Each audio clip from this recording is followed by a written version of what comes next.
because Ken will be back. Good evening. This is the Thursday, August 2nd, 2018 regular meeting of the Morro Bay Harbor Advisory Board. We're in the Veterans Memorial Building on Surf Street this evening, and there have been a couple of resignations from the board, regretfully, but for good reasons. I mean, the folks had good reasons, obviously. So we have a quorum present tonight, and we'll begin with, so we'll call the meeting to order, and we'll have a moment of silence, please.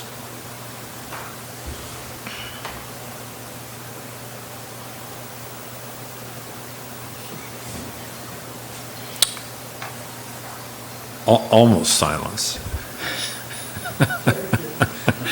Okay, thank you. So then the Pledge of Allegiance, please stand.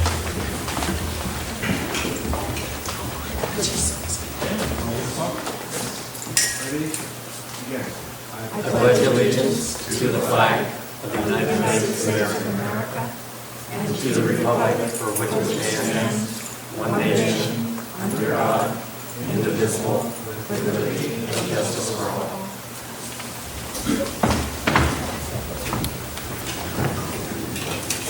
Okay, that brings us to Chair, Advisory Board Member announcements and presentations. So, Gene, we'll start down at your end.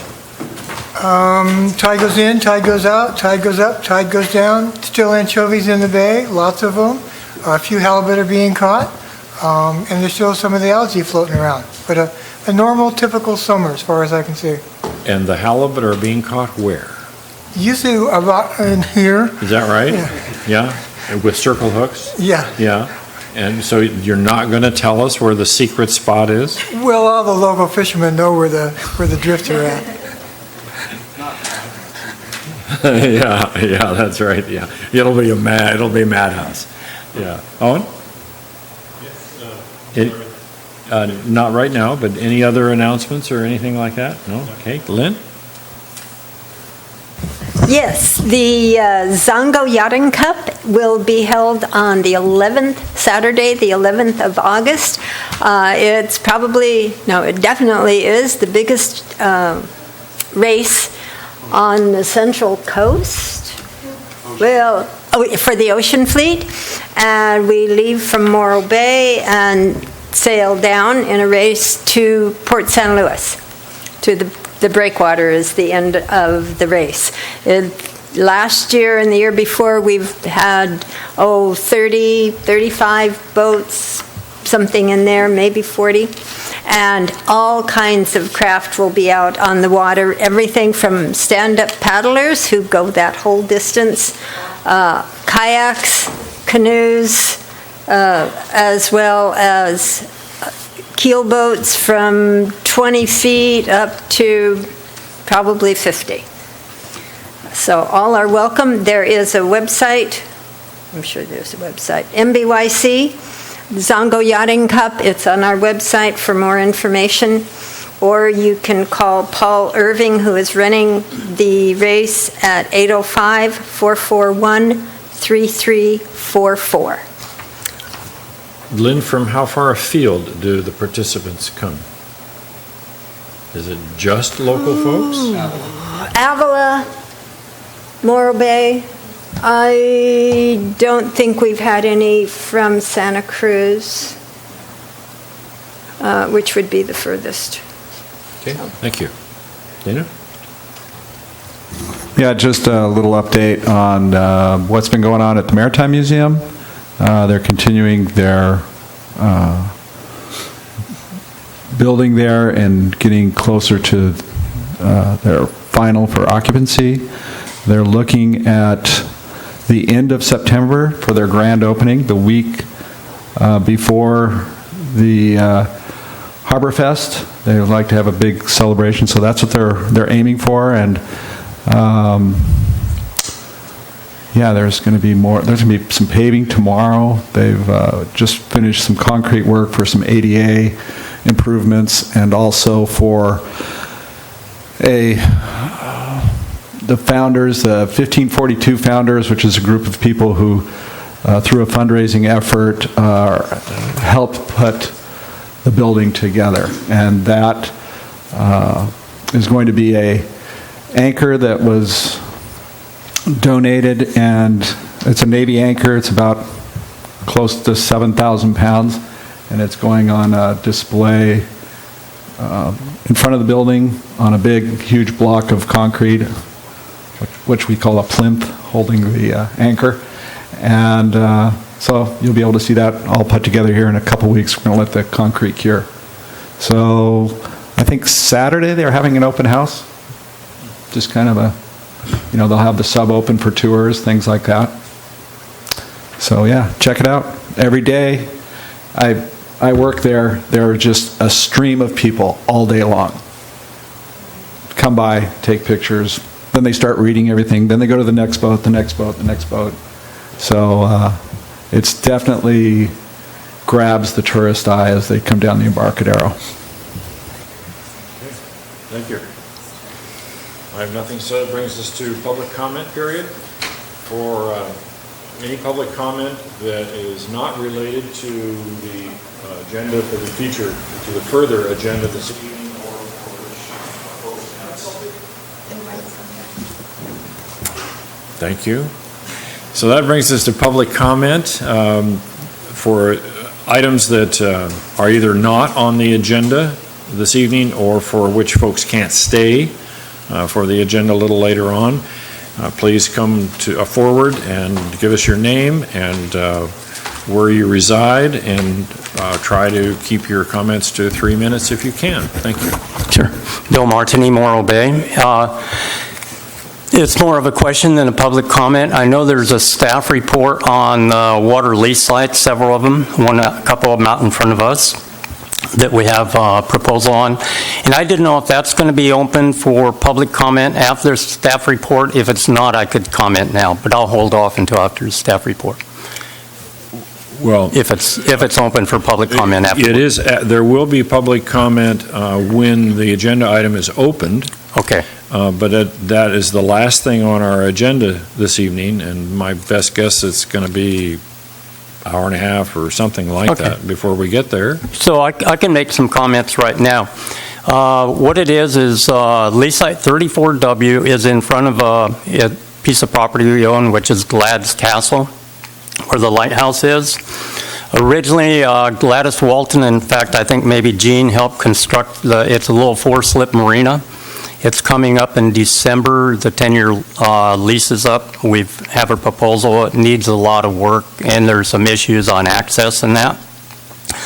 It was going to be put out for an RP. My understanding, it was like 6 months to a year ago, along with lease site 35 and 36W. And I was just mainly checking to see the status on the RFP, and we just mainly want to reattach it to the property where it originally was, and restore the like the pilings. A couple of them have rotted and fallen in the water, and there's a lot of issues with it. And so I was just going to listen on the staff report, and if anyway, that's pretty much it, to see if indeed if RFP is going on that. And also we've had proposals out for lease site 3536W for mariculture, and if that's, I understand, was also going out for an RFP, and I was just checking on the status of that also. Thank you. Okay, thank you. Anybody else for public comment? Well, here's a power duo. Good evening. Good evening. I'd like to introduce myself. I think I have met almost all of you over the years, but my name is Joan Solu, and I'm a resident of Morro Bay. I can say that now, just say resident. I don't follow that with anything because I no longer own a business here. So, and this is Susan Stewart, and you are a resident? And I'm a resident and do own a business here, so there you go. Which is an awesome business. But we are both, I am a board member for the Historical Society Morro Bay, and Susan is a member of the Historical Society Morro Bay, and we're keeping our fingers crossed that she will be our newest board member at our next meeting. We'd like to make a presentation to you. I'll make it quick. We have 5 slides here tonight between the two of us. It's the Historic Society Morro Bay is in the process of looking at how preservation and progress works here in our community. And we have identified a very first historic preservation project that would be a community saving or a community lifting project, and that is the iconic boat building located at 1219 Embarcadero. The Historic Preservation Project Iconic Boat Building would be with the Historic Society Morro Bay. We're interested in the preservation of the building. We're interested because the building is currently a leasehold, and it's rented to the Tognazzini family, and it's being operated as Tognazzini's 3, Dockside 3. The boat building is scheduled to be demolished through a new project that's approved and permitted, and the demolition is scheduled for October 1st of 2018. The boat building was once an actual boat, and it is believed to have been the first off-of-the-boat fish market in Morro Bay that was post-World War II. The boat building is historic in that it exceeds 50 years in age and is an iconic landmark for residents and visitors alike. Many people identify Morro Bay with that building, actually. Historic Society Morro Bay has had a 25-year vision and goal of having a museum to present the educational and historic significance of the many artifacts that are currently in storage and have not seen the light of day in some of them over 100 years, and we would like to have them be viewed by the public. The Historic Preservation Project, the iconic boat building, we have had preliminary conversations with the City of Morro Bay City Manager, Community Development Department Director, Harbor Department, I wonder who that might be, the Tourism Department, the Chamber of Commerce, a member of the Harbor Board, the new project developer, the new project architect, and the Morro Bay Maritime Museum board members. We have had contact with some of those, and a historic building moving company, along with many residents who are interested in preserving this boat. We believe in the concept of preservation and progress, and believe that those two things do not have to butt heads, but can coexist and equilaterally move forward for the benefits of the community. We would like to work with the community to preserve this historic building. We would like to work with the City of Morro Bay and other partners to create a sense of place and a permanent home for the iconic boat building. The proposal is to use the space as long as needed and as desired as a Historical Society Morro Bay Museum, and to possibly share the space with the city's contractor, the Morro Bay Chamber of Commerce, to house the Morro Bay Visitor Center. I'm sorry, I lost myself. The current possible future locations for the Historic Preservation Project are 2 positions, possibly, on a city-owned triangle lot on the east side of the Embarcadero Road at the south end of the Dynegy plant, commonly known as the Triangle area. The project would create an additional sense of place by locating 2 museums near each other, and the possible location of a visitor center, returning it to the visitor-serving hub of the city, helping to boost economic development, which is a goal of our community. The Historical Society Morro Bay, we believe that the location near another museum, the future Morro Bay boatyard, and the possibility of a visitor center and the Historical Society Museum coming together create a dynamic opportunity for a synergy among a lot of groups to help move the progress of Morro Bay forward while preserving the history. And the city in the past has supported such projects like this that are co-opt. As you know, Dana just spoke about the Maritime Museum, and that's also a co-op that's along the same ideas here. The next steps in our in our path to preservation is to meet with community partners the second week of August for a site visit, and we would hope that you would designate 1 or 2 board members to be there. Meet with the Morro Bay Maritime Museum on August 7th, which is their executive committee meeting we have now heard. I just received an email from them, and they seem to be really open-armed to, actually, all of these groups here seem to be really open-armed to this project to create a sense of place. Present at the Morro Bay Tourism Board the second week of August, create a comprehensive budget once consensus is established. Present to the City Council in August, which would be optimal. Give a full presentation to the Harbor Board the first week of September at your next meeting, should you desire such. Secure a location, secure the mover, and meet the October 1st deadline for demolition. We would like to show that Morro Bay can have preservation and progress, and I would entertain your questions, although I know you cannot really do that because it's public comment, but you can reach me directly at solujoan@aol.com or on my cell, which your board chair has. So I look forward to hearing from you. Let us know if you'd, I guess, like us to come back, and I'll let Susan wave her arms and Okay, beg so- off. I'm excited. Thank you, and I'm so sorry I to love the take... idea personally. I think it would be a great asset to our community, and love the idea of preserving something that's certainly been here ever since I've been here. So, hope you guys like it. And well before. It's in Yeah. the Historical Society's, at least one of their books, actually. Mm-hmm. So here's what I would suggest, that number one, you send me an email regarding the site visit that you would like any of the Harbor Advisory Board folks who are interested to attend, and I will distribute it to them with the time and the place. Okay.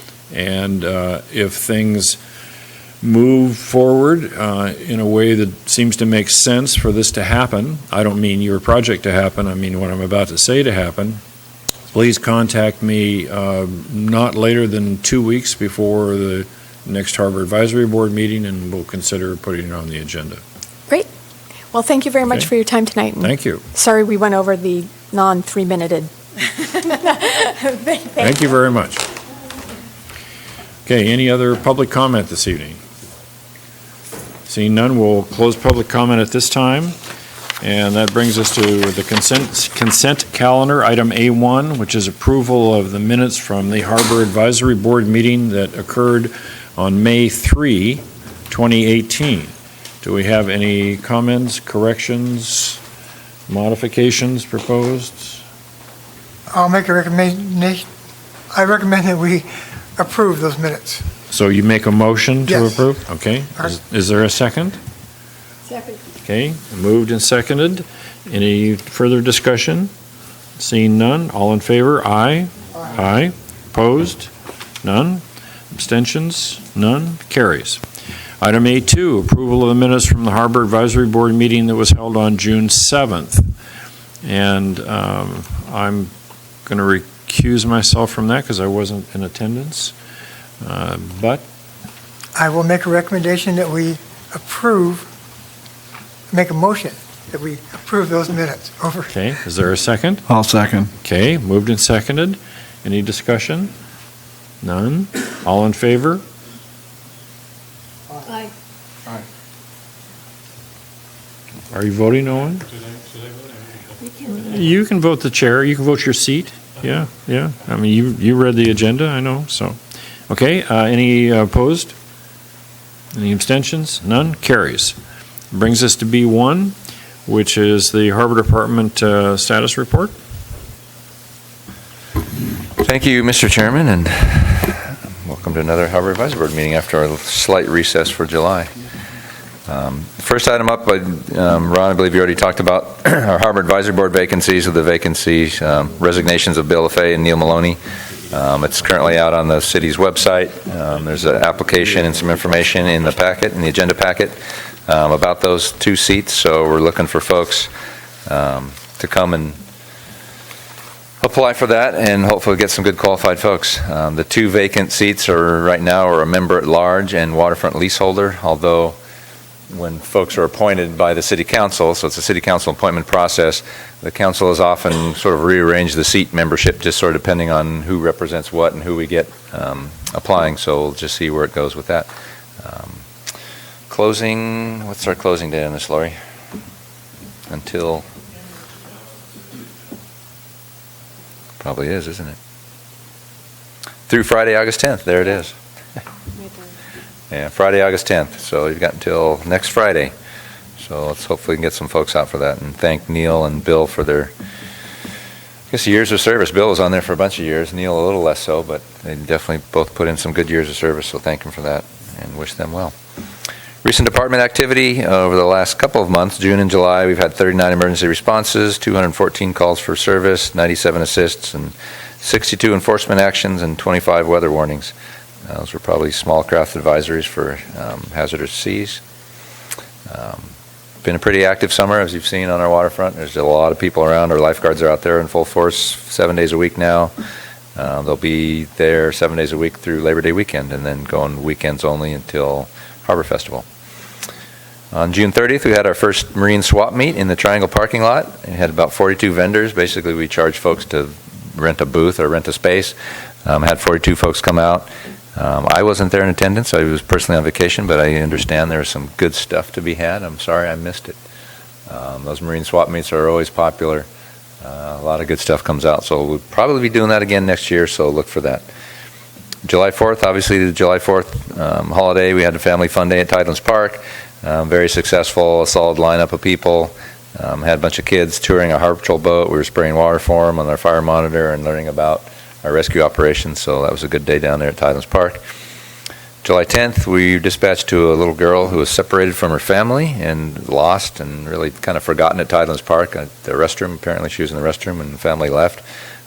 Took us and the police department about an hour to find her family, so she fortunately got safely reunited, which is a good ending for that.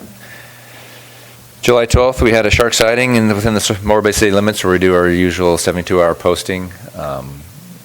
Summertime, so white sharks are beginning to show up again. I know there's been some juveniles spotted here and there between here and Cayucas, and their big brothers and sisters usually aren't far behind, so folks just need to be aware. The ocean, it's like being out in the woods. There's bears in the woods, there's sharks in the sea, so just be aware of your surroundings and keep an eye out for those. July 14th was the 49th annual Brian Waterbury Rock to Pier Run and Half Marathon. Obviously, as the name implies, it's a run from Morro Rock to Cayucas Pier. It's gotten bigger and better over the years and more popular. There's a huge crowd, no major issues reported. It's a one-way run. And then they bus and bring folks back to Morro Bay who leave cars here. The biggest problem with it was the traffic jam of people leaving afterwards.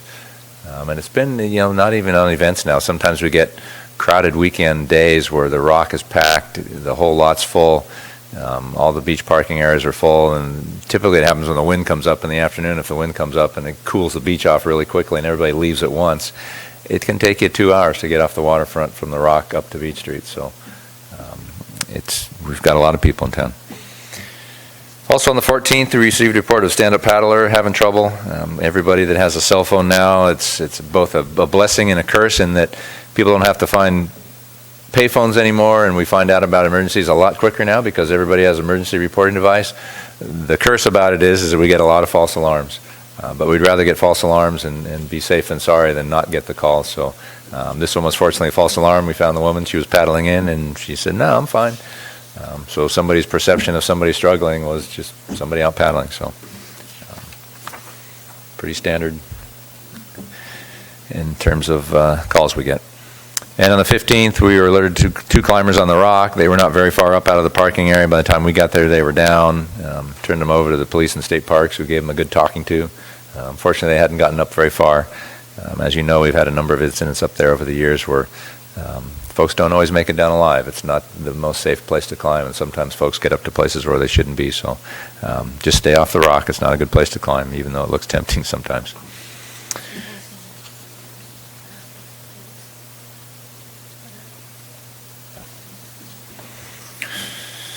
Recent City Council activity, quite a bit of stuff through June and July. The June 12th meeting, the Council adopted the resolution to approve the operating and capital budgets for this coming fiscal year. Actually, the fiscal year we're in now, 2018-2019. So those are all on the city website if you want to go look at those. On the June 26th Council meeting, Council approved a 1-year license agreement with the Morro Bay Harbor Festival for them to continue using the yard down at the bottom of the stairs down here. We had put it up for 2 years. Council is desirous of seeing if we can move the Harbor Festival out to somewhere less upfront and desirable in terms of location. So we'll be working with the Harbor Festival, see if we can help them find an alternate location. But in the meantime, they'll be staying there and operating out of where they are. Also, at the June 26th meeting, Council adopted a resolution approving a new 32-year master lease with Morro Bay, or with Harbor Hut. THMT is the corporation that owns it, but it's Harbor Hut Inc., Harbor Hut Restaurant. They're going to finish up their portion. So as you know, there was a 3-part permit that was originally Verge's, but now Morro Bay Landing and Great American Fish Company do a bunch of dock and other work. Morro Bay Landing obviously had the most of it, and I'll talk about that more later in the update that we've got as the agenda item. Harbor Hut was kind of the unfinished piece in the middle where they're going to finish their dock work. They're going to connect the 2 dock sections together, and they've got some other work. Other work on the lease side as well that they're going to be doing. So they'll be undertaking that hopefully in the not too distant future. Also on the 26th, a couple more resolutions that were adopted, upholding a couple of appeals to the Planning Commission, or denying appeals to the Planning Commission that were staked out on a conditional use permit that Verge's had for putting a little kiosk, a little information and manned kiosk down at Giovanni's Fish Market parking lot. The 2 appeals, there was an appeal from some citizens, and there was also appeal from Verge's themselves on their own project, and the Planning Commission denied them both and approved, which basically held the project to be approved as it was applied for. So it's a little small kiosk that'll go down there. They'll man it periodically and to help folks get from parking uptown or parking on Beach Street or around other areas down to Verge's, because as you know, Verge's is up the street just over here on Market, and the boats are down at Giovanni's, and they're not really connected together. So people do still have some trouble finding, because there's not a lot of parking in Giovanni's parking lot back there behind his market. So this is just an aim to try and help their customers get better attached to their boats when they go on trips. The July 10th council meeting, another resolution adopted approving a new master lease agreement for the boatyard lease site. That site has been a continuous work in progress for me for the last, I want to say, 5 years now. With the failing seawall there and new developments and new things that come up, one of the triggers in the existing lease that was there that would have allowed the tenant there to get out and basically walk away from the seawall repair and file a lawsuit on it. We began negotiating with them again and negotiated some more mitigations to keep them involved with that and keep them doing it. They're back in, and I'll give some update on the lease site item we have a little bit later too, but we've got them back under lease, and we just did an amendment to their lease, so keep that project going. Hopefully that'll get underway shortly. And finally, at the July 10th meeting, the council approved installation of 2 new fire pits, as I think you recommended in that June Harbor Advisory meeting, for the city council consideration, and they took it, and those pits were put out shortly thereafter, so they are out there and hopefully being used. Any questions on any of those before I move on? Lynn? Could you explain what the code 3 and also codes, if there's 3, then there's 1, 2, 3, and 4, what those codes are? Sure. So code is police talk. Code 1, 2, 3, 4 is police talk. Just like 10-4 means Right. okay or I understand. That's police talk for I understand. The police department, they use a lot of different codes. We try to use plain text as much as possible, but code 1, 2, 3, 4 is very commonly used. Code 3 is basically emergency. Turn on all your lights and sirens and go as fast as you can. That's code 3 is an emergency. Code 2 is it's urgent. It might be an emergency, but not quite. So hurry up, but don't go super fast and drive people off the road with lights and sirens. Code 4 is everything's okay, everything's fine, situation's handled, there's not an issue. And I absolutely have no idea what code 1 is. I don't know if it even is anything. So that's what the different codes are. Gene, you had something? Yeah, Eric, when the traffic backs up so much, is it possible to have volunteer policemen or somebody direct traffic instead of everybody stopping at the bottom of the hill there and stopping further up on Main Street? It could potentially be. Our police department is pretty minimally staffed right now, and they would really have to call in volunteers to do that. I mean, although more and more weekends are crowded like that, it's not every single weekend, so it's difficult to plan for specifically every single weekend. It's almost a safety hazard at some point here, I feel. So. Yeah. You know, I have seen that before. I've seen a volunteer down there on the intersection at the bottom of Beach Street in Barcadero. That's happened before, and I thought about it because I was working down at the museum and I was back and forth and it was just like, you had to get in a long line of cars. Yeah, I mean, the Harbor Patrol, our folks we respond periodically, usually to fire incidents when fire department has something that's a fire or a major traffic accident, and they need to direct traffic, and police department's tied up with either other calls they have or life safety stuff, and the fire department's doing their medical aid.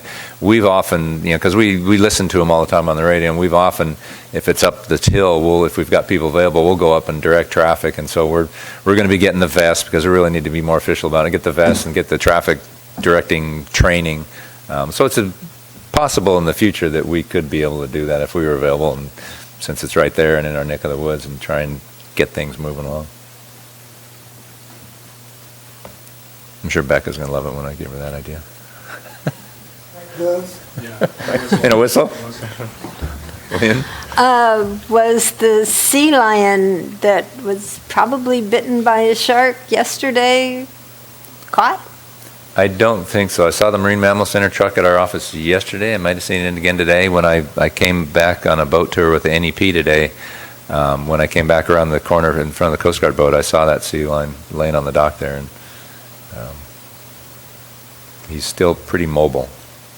It's hard for him to catch. So I think they took a shot at trying to catch him, but he's still alert and healthy enough to where he can't get caught. Yeah, he got in the water. Yeah. Anything else? Okay, I'll keep moving. On the fishing front, and Owen, if you want to step in or chime in afterwards, commercial Dungeness crab season ended on the 30th. You're starting to see traps stacked up here and there as people are putting them away. It's an okay season. It wasn't super great. I think they had some of that domoic acid issue again. A lot of our fleets headed up Oregon, Washington again on the albacore hunt. So recreationally, rockfish is open. Like Gene says, halibut are getting caught in the secret spots in the bay. Lots of rockfish out there. Haven't seen any sea bass yet, but that could happen anytime. Owen? Sure. Yeah, I think the last I heard, the albacore is better than last year for the guys up there, and the market's pretty good. So average, I guess. And there's a few guys up fishing salmon, which is kind of a surprise, but there's actually a lot of salmon. But the season is so curtailed that they're just getting a few weeks whack at it at a time. But it's been so windy around here that, black cod and basically all the offshore ground fish has been really, really slow. I mean, the fishing's been fine, but it's been really windy. And then, I think, nearshore has been pretty good. Nearshore for the live rockfish and cabezon has been real good. And that's... Thanks for that. I don't know if I forgot anybody. Owen, has the word gotten through the local fleet that John at the Morro Bay Aquarium has a large amount of frozen herring available? Oh, I haven't heard that. I did get an email. We got an email about his freezer, I guess. But I hadn't heard about the herring. Yeah, he has several hundred pounds of herring. Really? Both here and in a cold store down in L.A., and he's very anxious to move it along to you folks. Oh, wow. Yeah, I can send out an email, write a note, because I imagine somebody would be interested. It might be more than hundreds of pounds. It might be in the four digits. It's a lot, yeah. Like I say, he's got it down in L.A., too. You can only hold so much here. Well, this one, the freezer up here, his freezer here is 7.5 wide, 9 deep, and 7 high, and there's a lot of 33-pound boxes in there. So, but anyway, they should contact John. Oh, thanks. Yeah, Morro Bay Aquarium. He's got to move it on. He has to, because he's out of there in 60 days. So. Wow. Yeah, I'll send an email out to the membership. Thanks.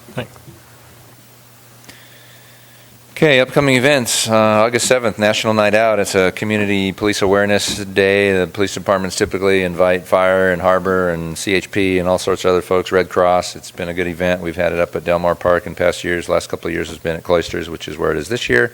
5 to 7 p.m. You can look up National Night Out on any in the internet and put Morro Bay in there. It'll give you more information on that.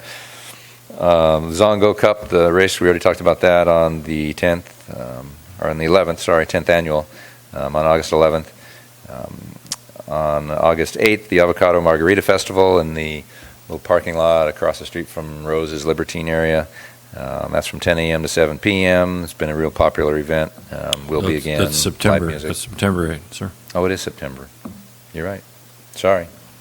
September 8th, Avocado Margarita Festival, 10 a.m., 7 p.m. You can go to avomargfest.com and get more information on that. And on September 7th is the 3rd annual Taste of the Grove, which is another event put on by the Avocado Margarita folks. You can go to their website and find it there. It's a wine and avocado event at the Packing Shed, which I believe is somewhere out Highway 41, maybe just outside city limits out there in the avocado groves. There used to be an old packing shed out there, so it's 5 to 8 p.m. I believe that's on Wixom's property, right? As Yeah, you go out. Wixom. Yeah. Sounds right. To the right. Yeah. If you go to the Avocado Margarita Festival website, you can find the information and where to buy tickets for that on there.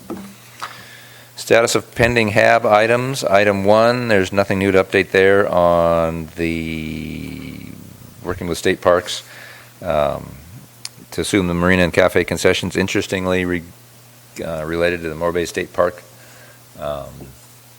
marina, I toured the bay today with the National Estuary Program, and they were their guest was Mike Stoker, who's the administrator of EPA Region 9, which is the entire West Coast and Guam and Hawaii and everything, and talked a little bit of dredging and fine materials with him, because it's the rule that it's got to be 80% compatible with the beach to put it in our disposal area is mostly EPA.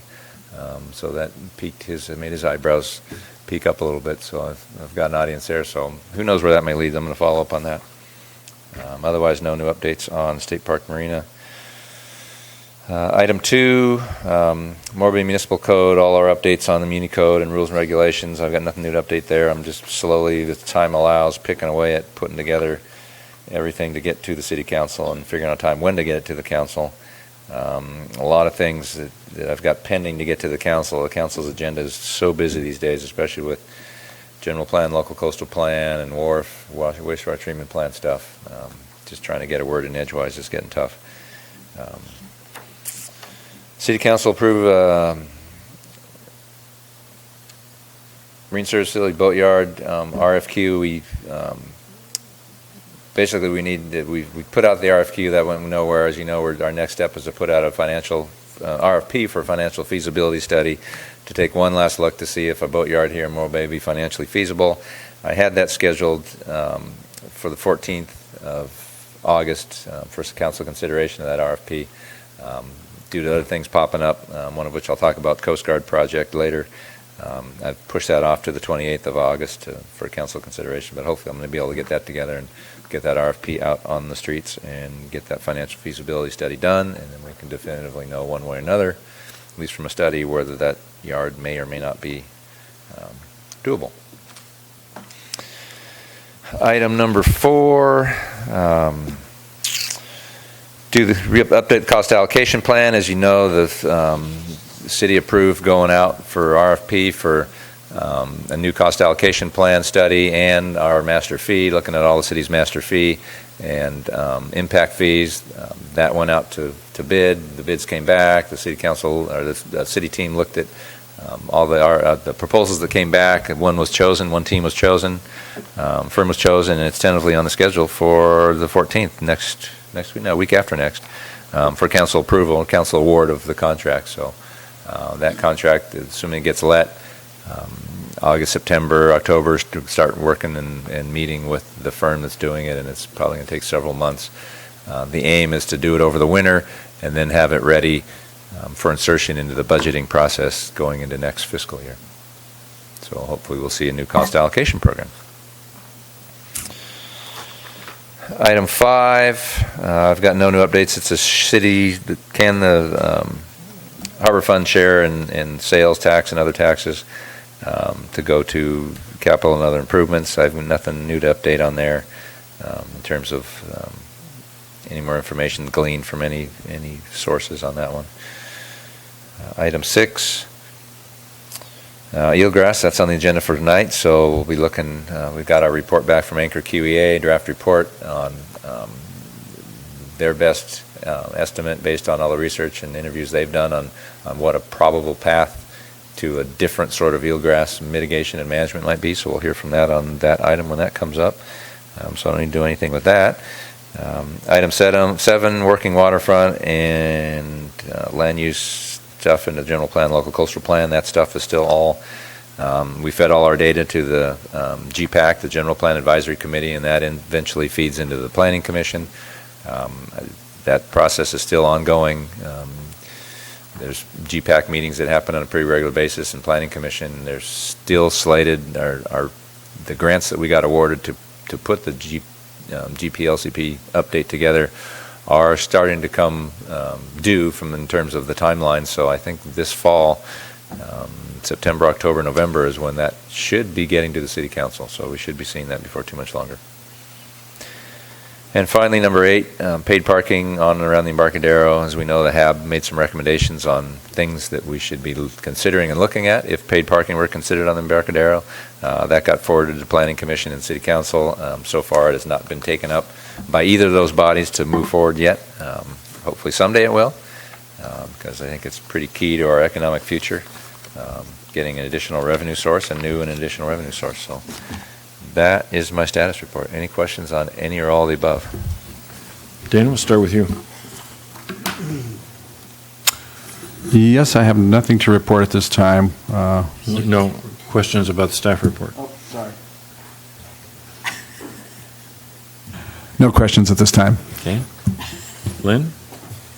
Yes, I do have a question. That's regarding number 4 with the feasibility study for the boatyard. In view of the fact that Joe's Boatyard is going to be closing soon and the waiting list that they have down at Port San Luis, do either of those facts make any difference in all of the information that has been put together in favor of the boatyard here? Well, as you know, Lisa Wise. Let's address that during the, if that's okay, during that agenda item for the boatyard, for the report from the ad hoc committee? An item I'm looking at, yeah, we can do that. Is that okay? Either way. Okay. Remind me of your question, though, because I'm going to forget. No questions. Okay, Gene? Well, I was looking at the application for advisory board members, and I don't see any fee schedule. Don't we get paid? You actually, this year, you get paid twice as much as you got paid last year. Is that okay with you? Yeah. Good. That's great. I have a couple of things. Item number 1, which is State Park Marina, just a bit of information. I had the opportunity to cruise the State Park Marina on Tuesday. It was at 11 a.m. There was a +3 tide. The depth of water along the back of all of the boats that were docked within approximately 40 feet of the shore was 5 feet or less. And a couple of the larger boats were clearly sitting in the mud. So as the city considers what it would like to do regarding the State Park Marina, they might begin to factor in that at some point in time with silting and so on, that the marina is going to become perhaps less and less tenable as a working marina without some dredging, and we talked last year about the cost of all of that. When in your discussions with the state, do they understand what the bottom conditions are in that marina? They do. I'm just not sure that Department of Parks and Recreation really cares to operate a marina, so they don't put much time, effort, or money into it. They're happy collecting their good amount of revenues that they get from the cafe, We're receiving the revenues and squirrel them away from the marina operation. But they've, historically, as we know, which is why we got into the operating agreement, they've not demonstrated any willingness to want to try and do anything with it. I think they'd be fine with just going back natural. I simply don't recall, is there a time frame for the operating agreement between the city and the state? It's a 20-year agreement. And when does it expire? We're probably a good 10 years into it, Yeah, 10, 11 years into it. so it's got a ways to go. It's got a ways to go.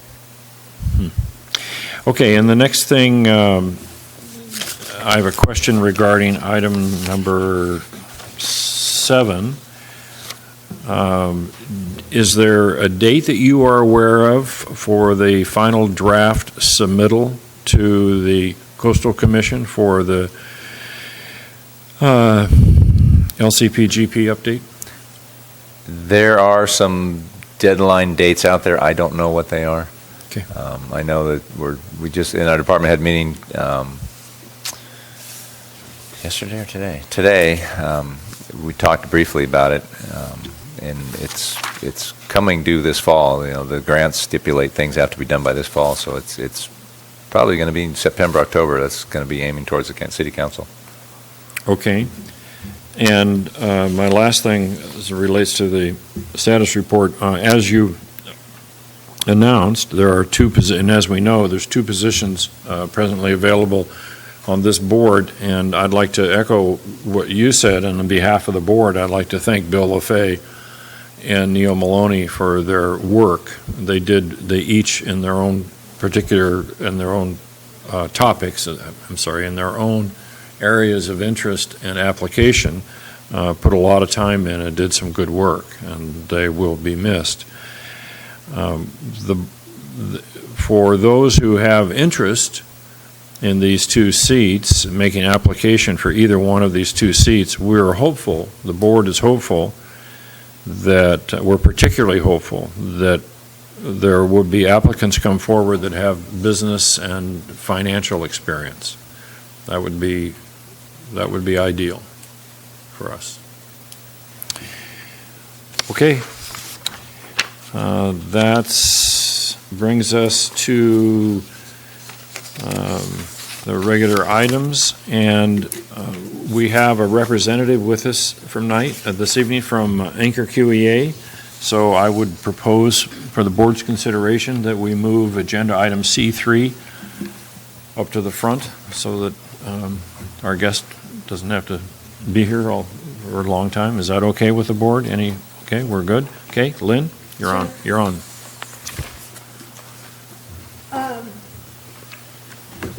Okay, I don't know. Eric, do you want to do the intro on this thing? Sure, I'll do the intro, and then if you want to feed in what the committee's done and maybe the meetings you've had and some of the info that we passed. So we've, as you know, we hired Anchor QEA to look at what might be a path forward to getting some sort of eelgrass mitigation and planning relief from the usual that our leaseholders have of owning eelgrass for 5 years and having to mitigate around it. Looking at maybe the Newport plan or a Humboldt Bay plan, plans that were recently done in the last 5 years, and seeing if there's anywhere that those plans might help out. So Anchor did their work. They did a fair amount of interviewing with different folks, leaseholders, the city, NEP, the ad hoc committee. Came out with a report and brought it to us in draft form. We gave it to the Eelgrass Committee, Lynn and her folks. And so if you want to report on that, and then Jack Malone from Anchor QEA is here.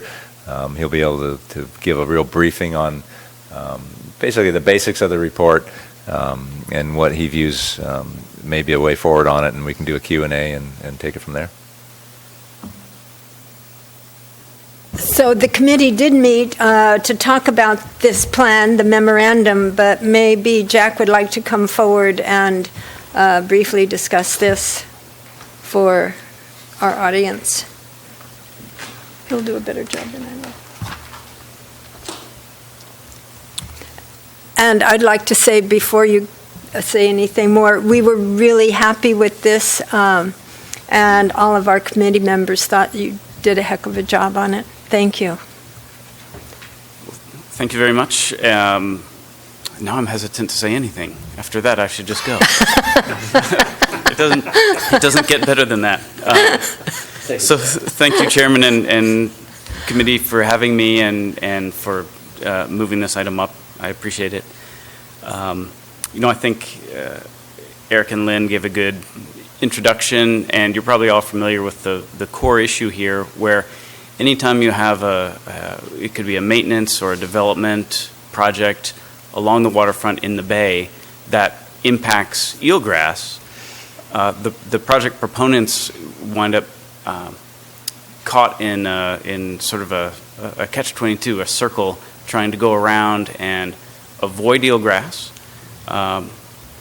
which is just part of the environmental review process. You should avoid impacts as much as you can. If you can't avoid them, then you need to mitigate for them. And the problem that folks are running into is there isn't a really viable method for mitigation for eelgrass. Most of the projects, may result in fairly small eelgrass impacts, a few square meters.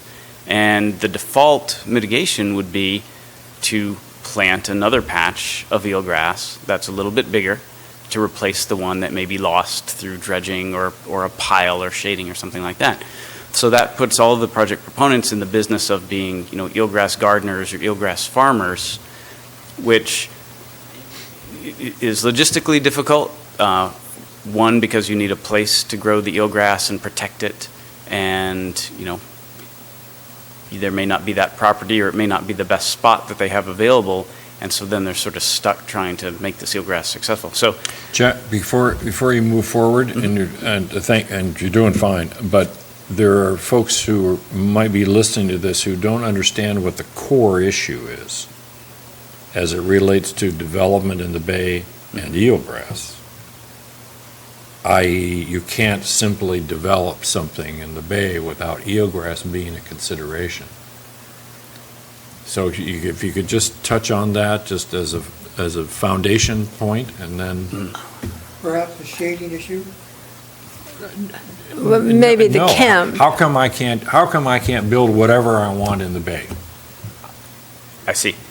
So on the broader scale, any sort of project has to go through federal, state, local level review, particularly environmental review, and you'll need permits. So if you're going to be working in the water or on the waterfront, you'd need permits from a variety of agencies, like the Army Corps of Engineers, California Coastal Commission, Regional Water Quality Control Board, and they all have regulations about, what you can do, what you can't do.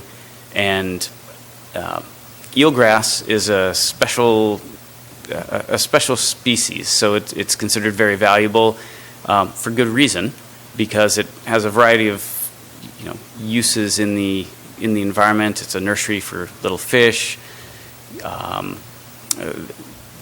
Birds eat it. Serves all sorts of purposes. So rightfully so, it's viewed as a valuable resource. One of the problems that you face here in Morro Bay is, over the last, 10, 15 years, the total area of eelgrass in the bay has really declined a lot. And there are a lot of folks putting a lot of resources into figuring out why. There are probably multiple reasons, multiple things contributing to that. But that has heightened the resource and regulatory agencies' attention to eelgrass. So if you have a project on the waterfront and maybe you're going to be replacing a few piles, changing the configuration of your dock or making it a little bit bigger, where you might, have to put a pile through a little patch of eelgrass, or you might, in reconfiguring your dock, maybe even to meet, access standards or some other requirement, you might shade a small patch of eelgrass. It might be a very small patch, but because of the decline in the bay, even a small patch is viewed as a big loss. And so that's what's causing the project proponents to go through these gyrations. If they identify eelgrass at their site, they try to redesign the project to avoid it. And, that takes some time, takes money. And, eelgrass can sort of spread or or decline, and it spreads through runners. And so if enough time passes, you may come back with your redesigned project and find, oh, now you're going to be impacting another bit of eelgrass. And so even when folks are doing their level best to avoid any impacts to eelgrass and minimize them, there may be times when some impact is unavoidable, and that's when you get to mitigation, which is essentially reducing the impact or replacing the lost resource that is going to result from your project. So there are a few different major regulations, I would say, that folks should be aware of when we're talking about that. There's a core EPA 2008 mitigation rule that lays out basically the framework for how project impact should be mitigated, and it describes options like a mitigation bank, where if we're talking about eelgrass, you could set up a huge eelgrass farm and grow eelgrass, and as people impact it, they could pay you to buy a little section, and that would mitigate for their loss. The other, I'd say, big driver in eelgrass mitigation is the California eelgrass mitigation policy. So that was spearheaded by NOAA, so National Marine Fisheries Service, and that lays out for the entire state of California their expectations for how eelgrass mitigation should be handled. A variety of different options, including, like I said, planting your eelgrass garden, watching it grow, making sure it's thick and lush compared to a reference site. But the plan also allows for, whether it's a bay-wide management plan or other alternative management plans that could manage the eelgrass resource and manage any eelgrass losses without requiring plant individuals to plant and manage their own little eelgrass gardens. So as Eric mentioned, there are a couple examples of those sorts of plans and programs that have been developed in California. One of them is City of Newport Beach. So they have an eelgrass management plan that, in a nutshell, they've been monitoring eelgrass every 2 years for a really long time. So they have a very good handle on what you might call the normal standing stock of eelgrass in Newport Bay. They linked all that information to a maintenance dredging permit that they have that also covers the whole bay. And what that allows them to do is to say, as long as we keep monitoring eelgrass and have an idea of how much is there in total acreage, there's some natural fluctuation in that number. Maybe it just changes naturally a couple acres a year. We can allow impacts to eelgrass from small projects, folks dredging around their docks or things like that, as long as it sort of falls within that variability of natural eelgrass fluctuations. In Humboldt Bay, they've developed an eelgrass policy as well. It doesn't go as far as the Newport Beach one. It focuses mainly on what's the ecology of eelgrass in Humboldt. Provides a lot of good background information, but it still leaves project developers to deal with the California eelgrass mitigation policy and other mitigation regulations. It doesn't have a mechanism in place like Newport Beach to allow for some loss of eelgrass without individuals going out and doing their own mitigation.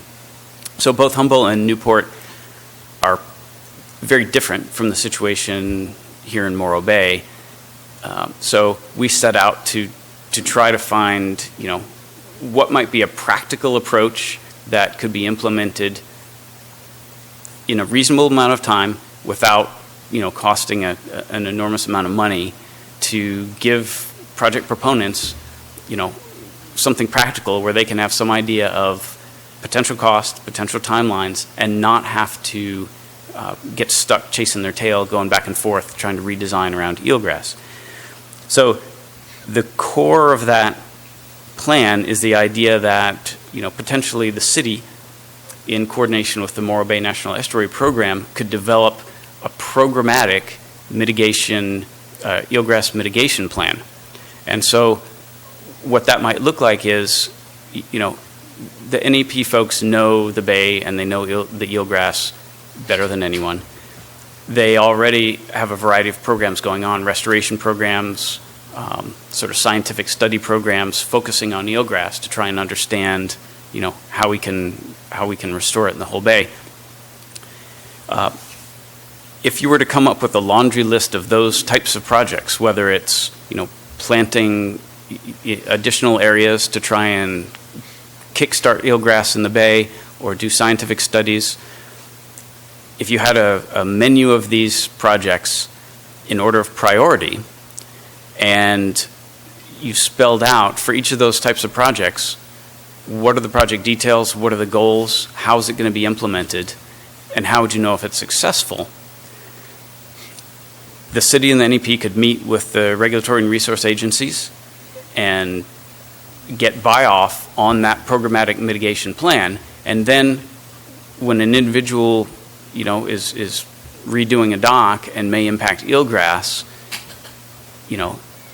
he or she could say, look, we're going to do our surveys. If we find eelgrass that may be impacted, here's what we'll do. We'll make use of this programmatic mitigation plan, and if we're going to, impact 100 square feet of eelgrass, we'll work with, the NEP to identify an appropriate project. Maybe that would mean, funding planting of 120 square feet of eelgrass as part of a pilot study they're doing.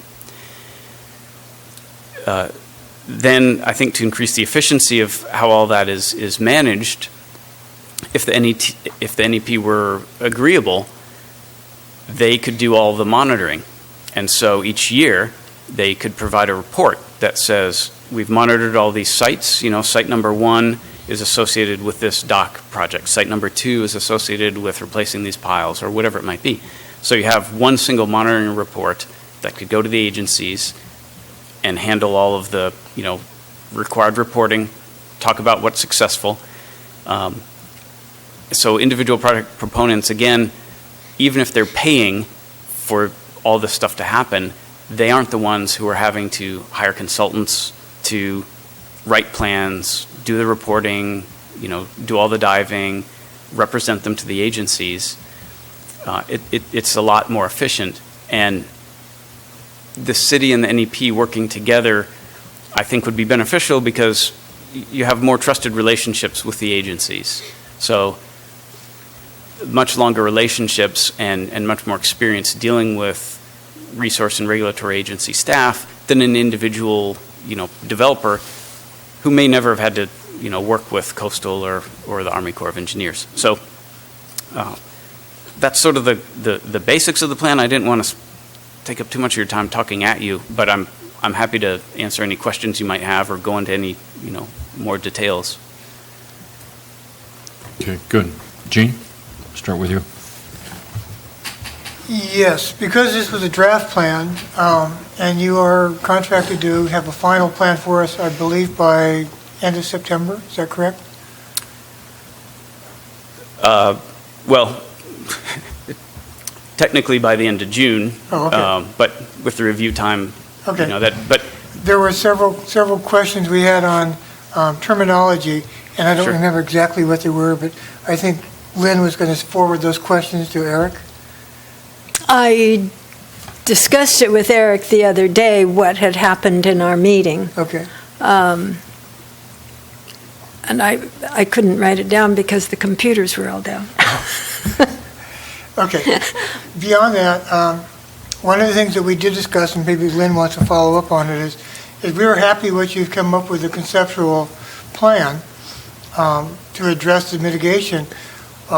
We were curious whether you would be interested as anchor going to the various, and I believe there's like 5 or 6 different agencies, and getting a straw vote from them, seeing, is this acceptable to you or to them?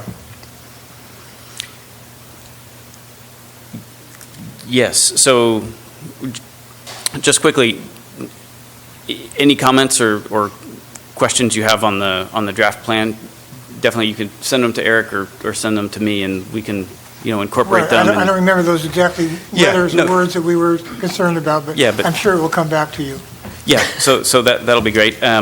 Secondly, I think that would be that's a very important step, meeting with the agencies. I would suggest, after we think about whatever comments you have and finalize this concept, a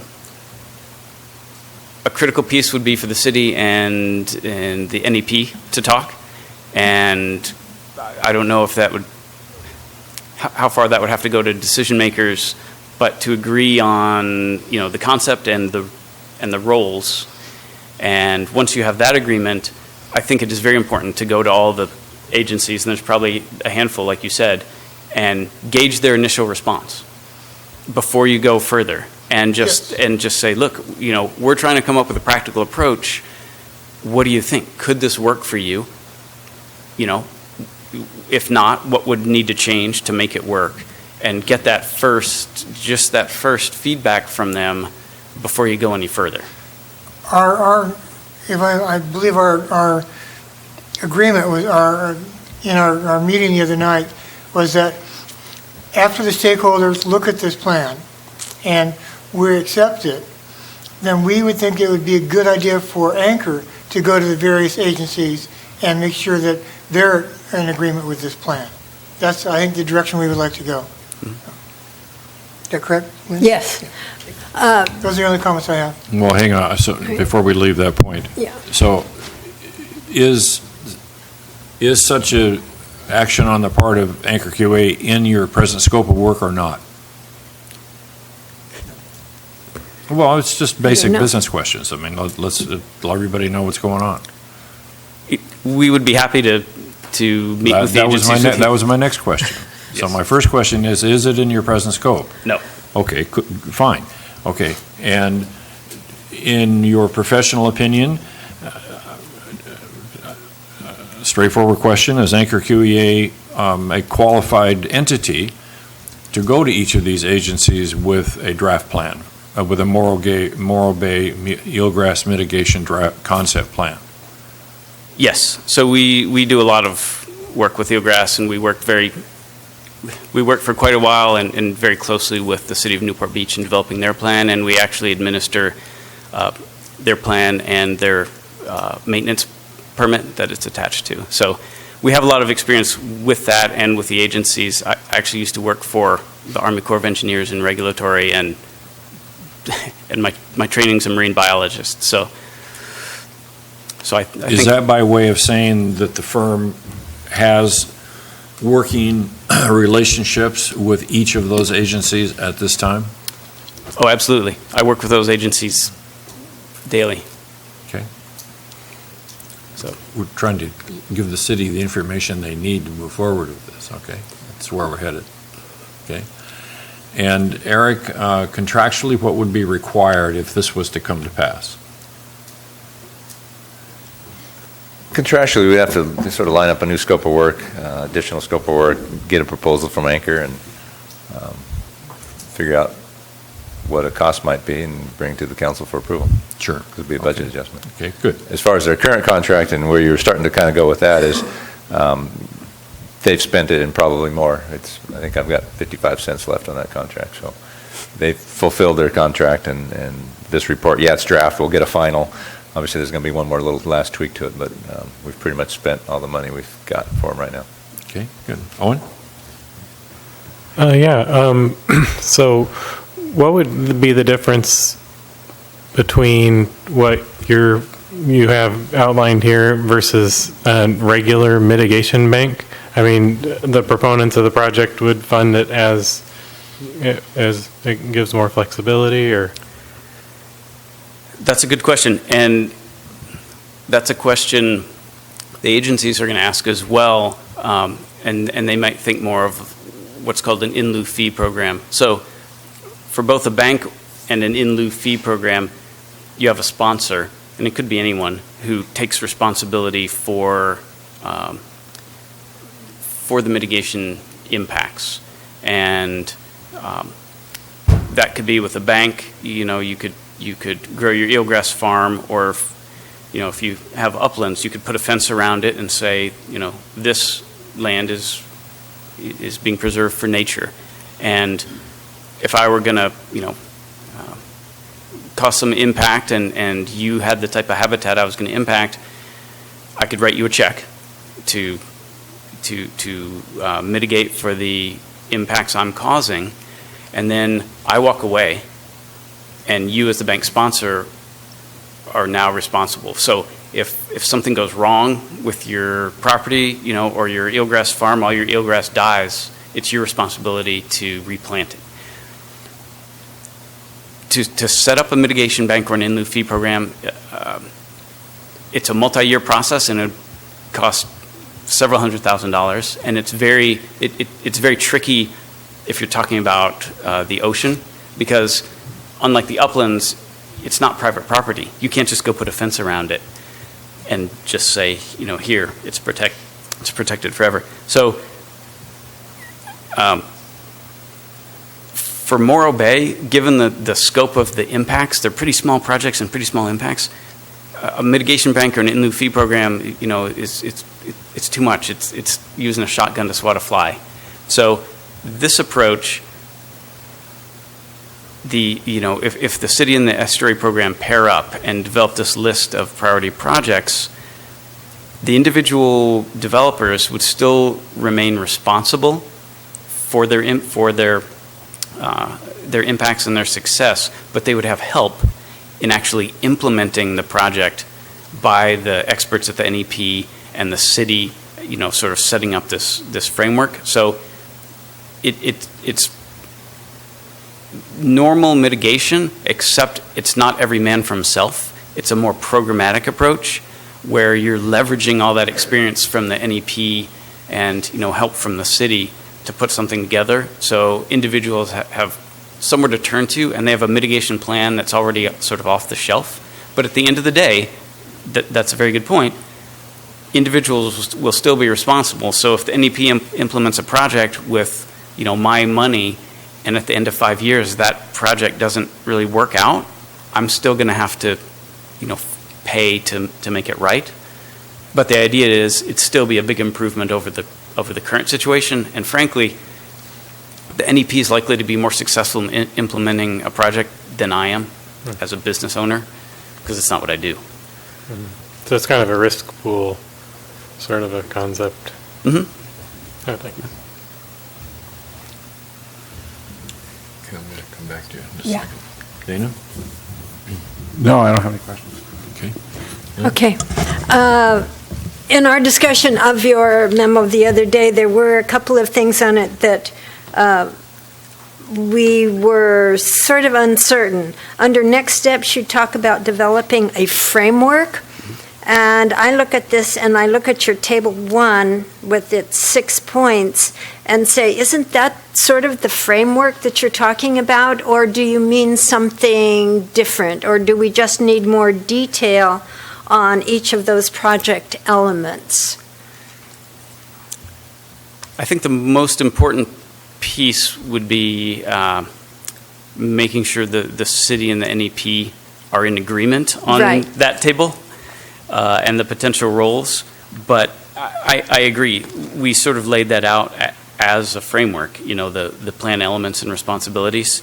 So I think if the city and NEP were both on board and supportive, yes, you could take this, maybe fill in a little bit more detail and go to the agencies. Okay, that was going to be the next question. Yeah. Would it be sufficient for the agencies, for the Coastal Commission, for Army Corps, whoever, to look at this as the framework and get their opinion that, yes, this could be a viable plan for the city of Morro Bay that makes it worth our while to move forward on?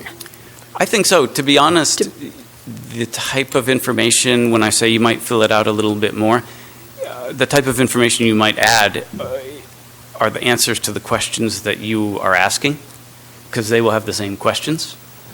So I think that's the level of detail, and it makes good sense to go and have those conversations with the agencies now rather than later, because if they just say, you know what, thank you for trying, but this isn't going to work. Right.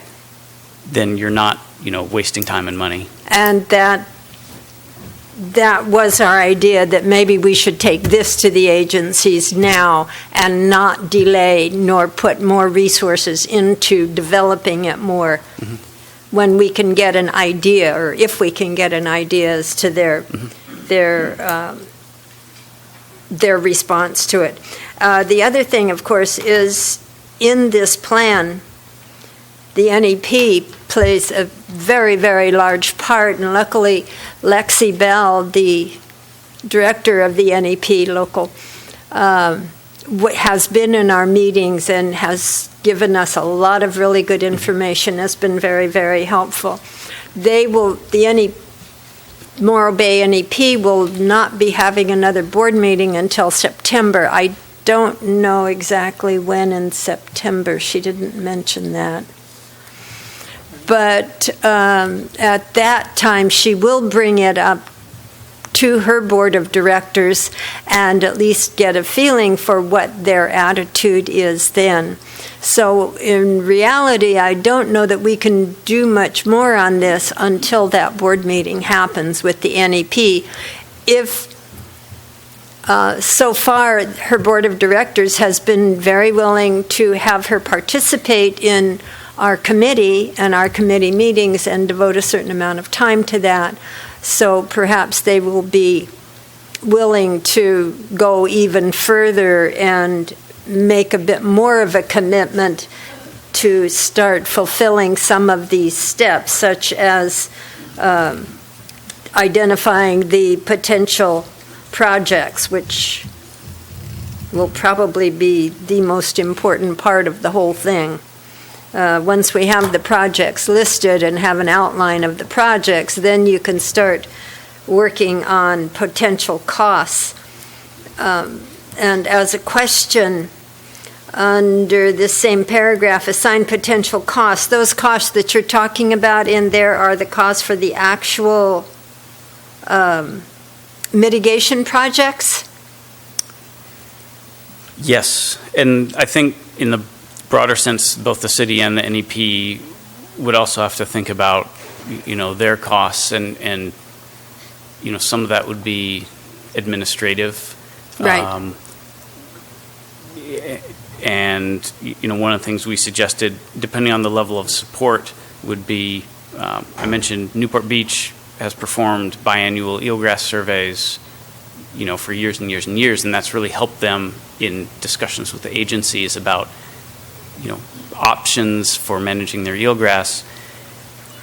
If that's the kind of thing that the city would say, okay, NEP, you're already doing these surveys periodically, we can maybe partner with you and help with the costs so that you can have more certainty that you can do them every year, and then that would help everyone by, providing this steady set of data, that sort of thing. So I think those would just be discussions about everyone's potential costs, not just the folks who are doing the projects.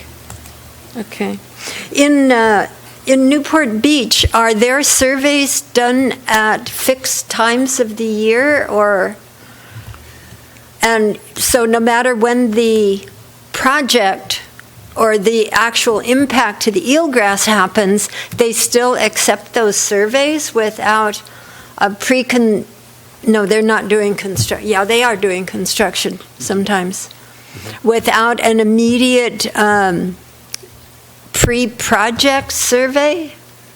Yes, so the surveys in Newport Beach, and it's a large enough area that the surveys take a while, but they're done during the growing season, the warm months Right. for eelgrass, every 2 years. And so it's one of those things where it takes so long to do the surveys and then to process the data and write the reports, you feel like it's time to start the next ones just as soon as you've finished. But applicants, folks who want to dredge outside their dock can rely on those surveys to, so that's another efficiency for them, not having to go out and deal with that themselves. When you say can rely, because the agencies will allow them to rely upon them? That's correct.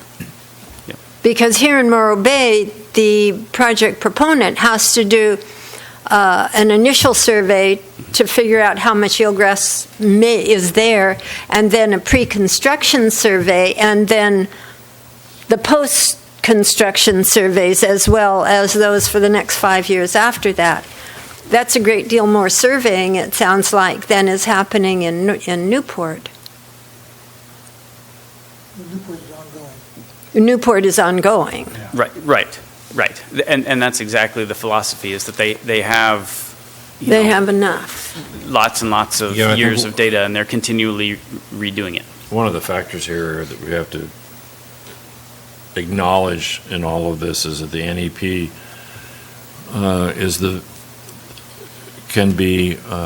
their budget is variable.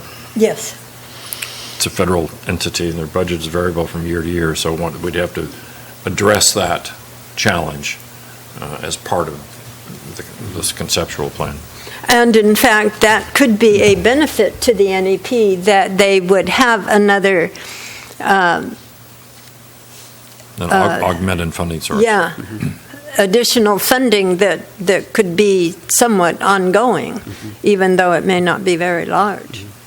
And I think that would be a good point to bring up when talking to the agencies as well, because the work that the NEP does, I think, speaks for itself in the value that it brings to the estuary and to eelgrass. So, I would think the agencies would be very supportive of helping them. Okay. Monitoring and... Okay, so from that point of view, that means without much more work, our next step, it seems, is going to the agencies.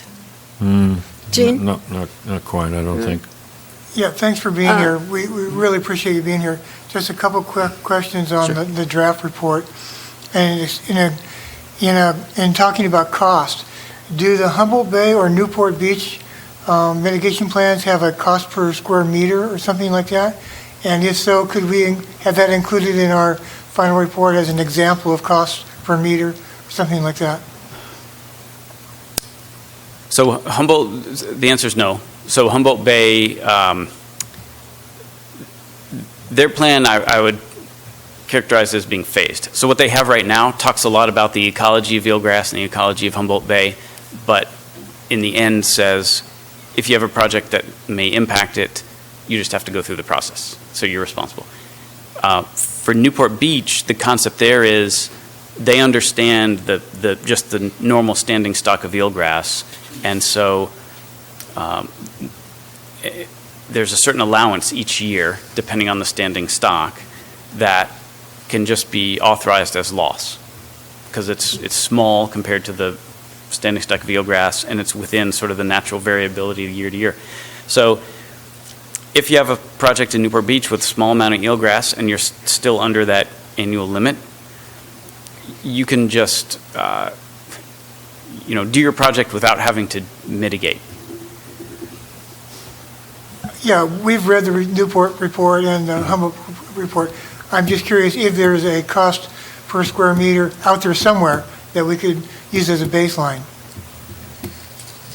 Yes. So if you want some examples of just mitigation cost, so eelgrass mitigation cost, per square meter, there's certainly a lot of those, and we could include those.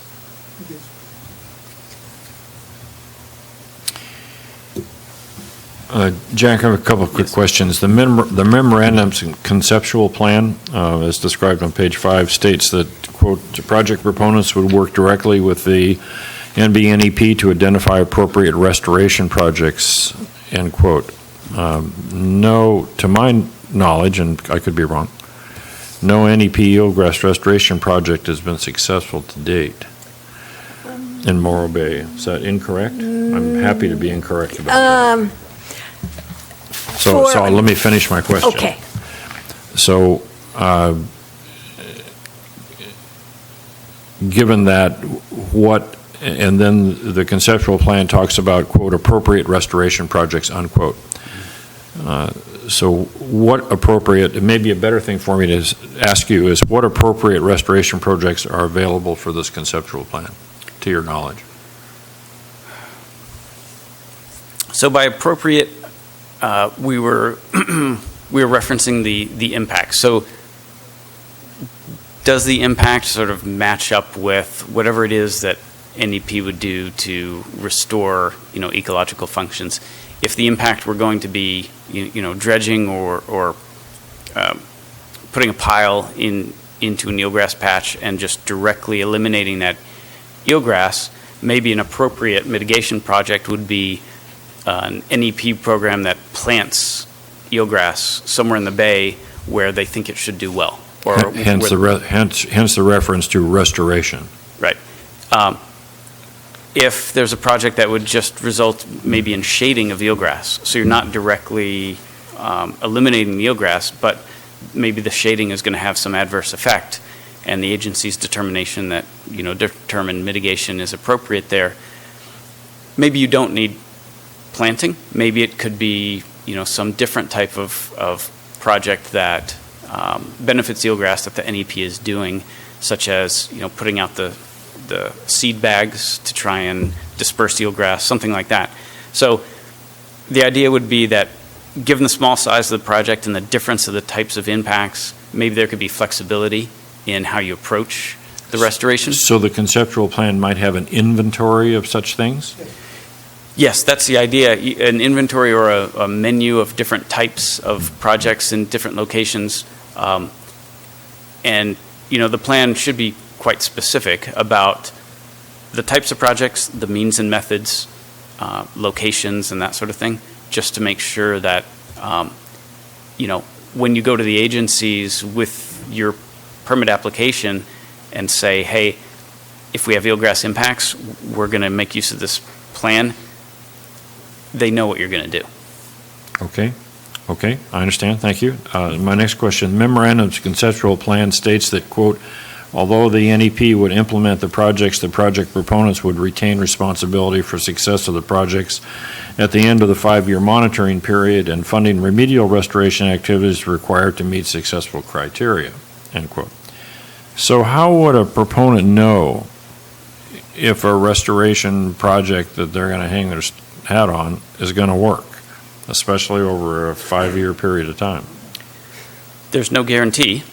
So in that way, this is still what the regulations would call permittee responsible mitigation. In that sense, if it fails, it's still the person holding the permit's responsibility to make it right.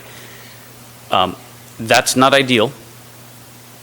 It'd be a lot easier if you had a bank, like Mr. Heckelman mentioned, where someone else is responsible and all you have to do is write a check. But to set up a bank or set up an in lieu fee, it's such a significant investment in time and money, it just didn't seem worthwhile. So how would a proponent know what the cost would be over 5 years or at the end of 5 years? Well, when you develop I think of it as a menu or an inventory of potential projects, that would have to include that sort of cost information. And so that's why NEP would have to be so intimately involved. So are you saying it would be, in this conceptual plan, it would be a predetermined cost? Menu item by menu item? Yes, I think within categories. The cost would depend on size, but you could probably have, like Gene's question about what's a per square meter cost. I think you'd have to have, a menu like that for. I mean, to sell it to the proponents, you're going to have it. Right. Yes, you would. Okay. All right. Okay. Any May I other? make a comment Sure, on please. that? Yeah. I'm Sure. not sure that project proponents today know what their costs are going to be, or to what extent they know what their costs are going to be, because they have to monitor that mitigation for 5 years, and they're still responsible. It seems like an outrageous requirement, but. Okay. But, Gene, you've worked with these things. What I like idea of this menu is as we're monitoring this thing and they hit, well, you know what, this isn't working, let's go back to the menu and see what else we can do. And so that's the whole idea of this, is having a menu and having somebody saying, hey, we're going to keep an eye on this thing, let's keep it moving ahead. So, Okay. And they're probably have much greater possibility of success working with the NEP, which is doing restoration all the time. And you asked about all the projects that have failed. They did fail for quite a few years, some of the even big ones. The planting that the Army Corps did for the dredging of the west side of the bay 10, 20, 15 years ago, whenever that was, that thing all died out. No. it's coming back. Excuse me. It's coming back now. It's pretty big. Right, it's we coming sail back through it all the now. time. But for the immediate time after that, most of those plants had died. And now eelgrass is growing all over the bay for some reason. It's, and you can see in some of the maps. That's okay. Okay. It's okay. I do think the point about cost is a good one, though, because for everyone involved, cost is an issue. But if the plan were in place and I were, expending my dock and having to think about these things, I would have to choose, do I just want to take care of the eelgrass business myself, or, maybe make use of this plan, and cost would be a factor. Okay. Dana, you had something? Yeah, I just want to go back to the bank idea. I'm just thinking, maybe between Gene and Eric, the potential projects that are out there now and in the future that you might see. I'm wondering, maybe a bank maybe is not such a bad idea. I mean, I'm not sure where the breaking point is between effective cost-wise and not, because, if you look at, say, the Inn at Morro Bay all the way up here with different projects that are possible on the waterfront, maybe it would be cost-effective. I think probably the NEP, through their research, would say, yes, here's an area for potential growth for a mitigation bank, but we need to have that research done first. And then, if we're just talking about the city of Morro Bay, are we excluding the Back Bay?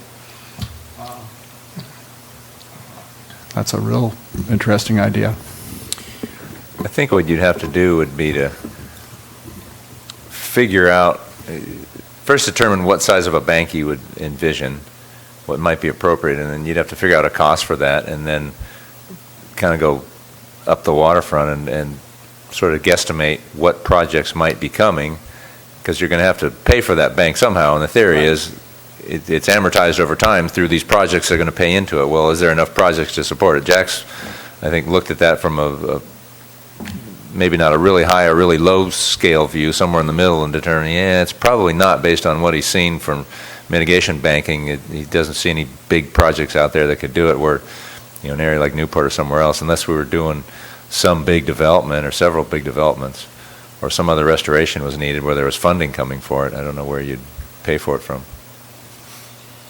Yeah, okay. I just, you kind of think of Morro Bay, it's a sleepy little town, but I've seen more development on the waterfront in the last 5 years than I've seen in the last 30 years.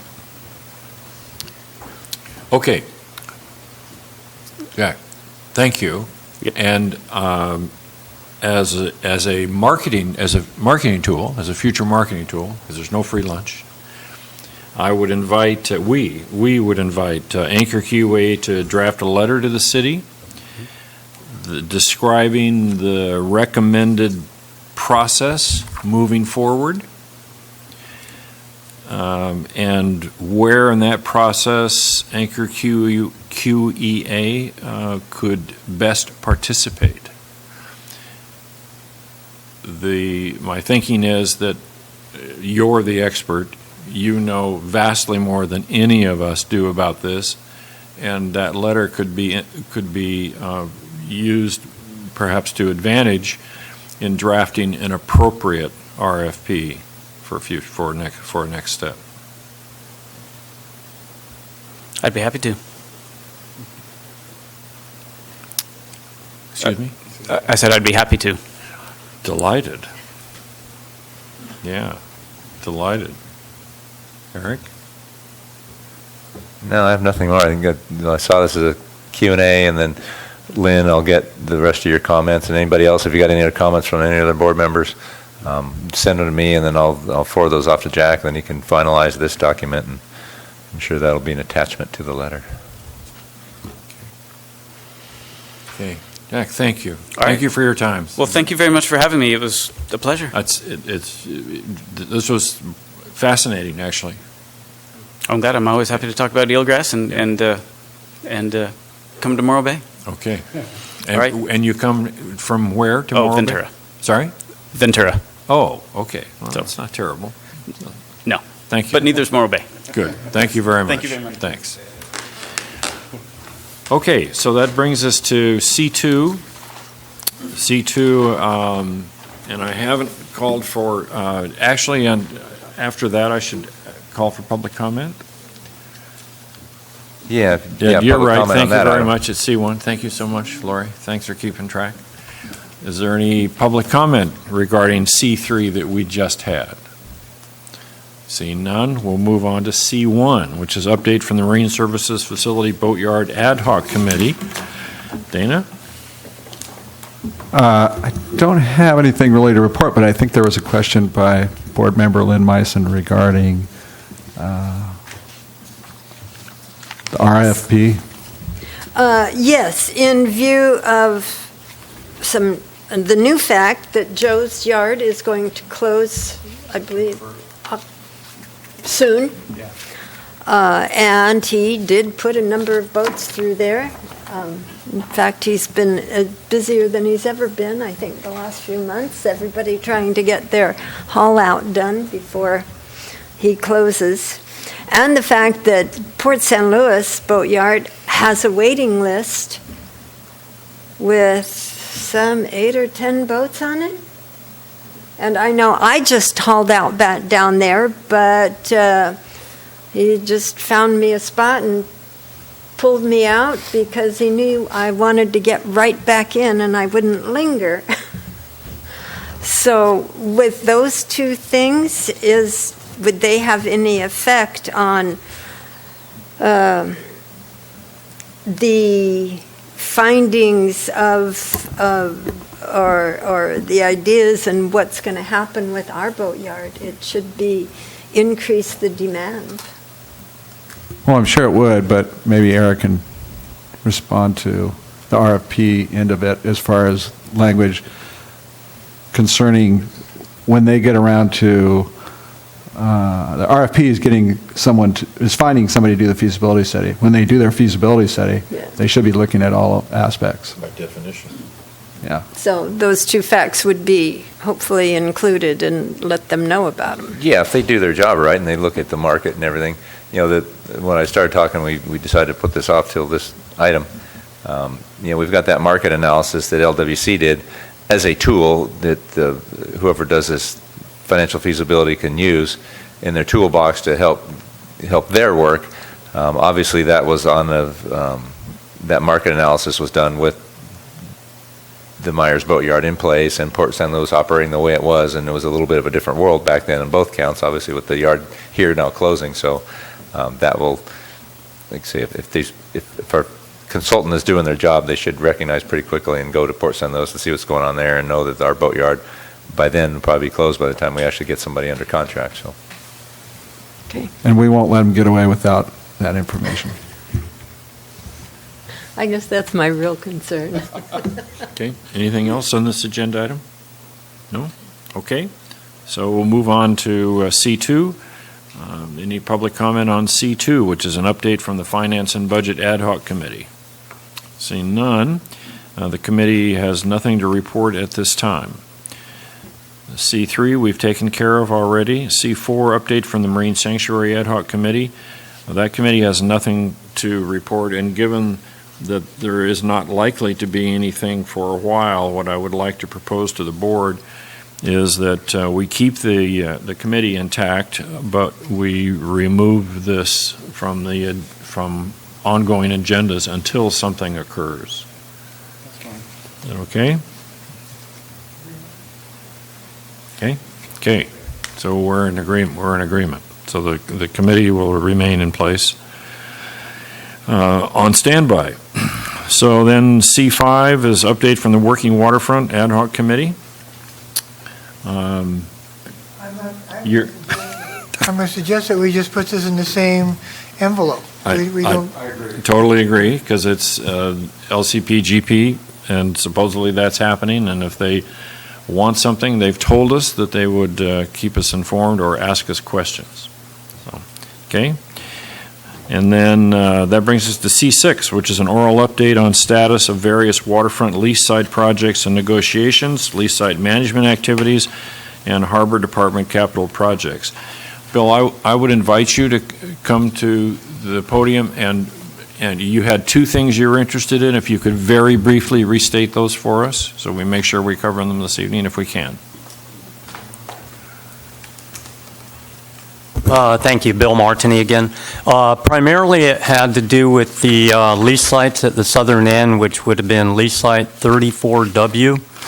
And I know on the staff report it called that lease site a wharf. It may have been a typo, or it could have been referring to all three lease sites, because 35 and 36W are not on the agenda.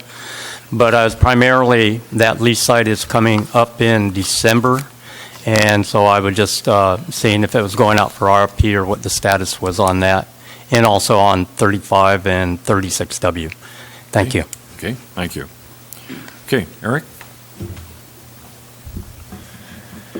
Sure, thank you. So these, to Mr. Martini, these things go from south to north, so we'll be starting in that direction. So what I propose to do here, if this is okay with the board, I'll just go through these individually, see if there's any questions, comments, go through each one, and we'll move on and keep them flowing that direction.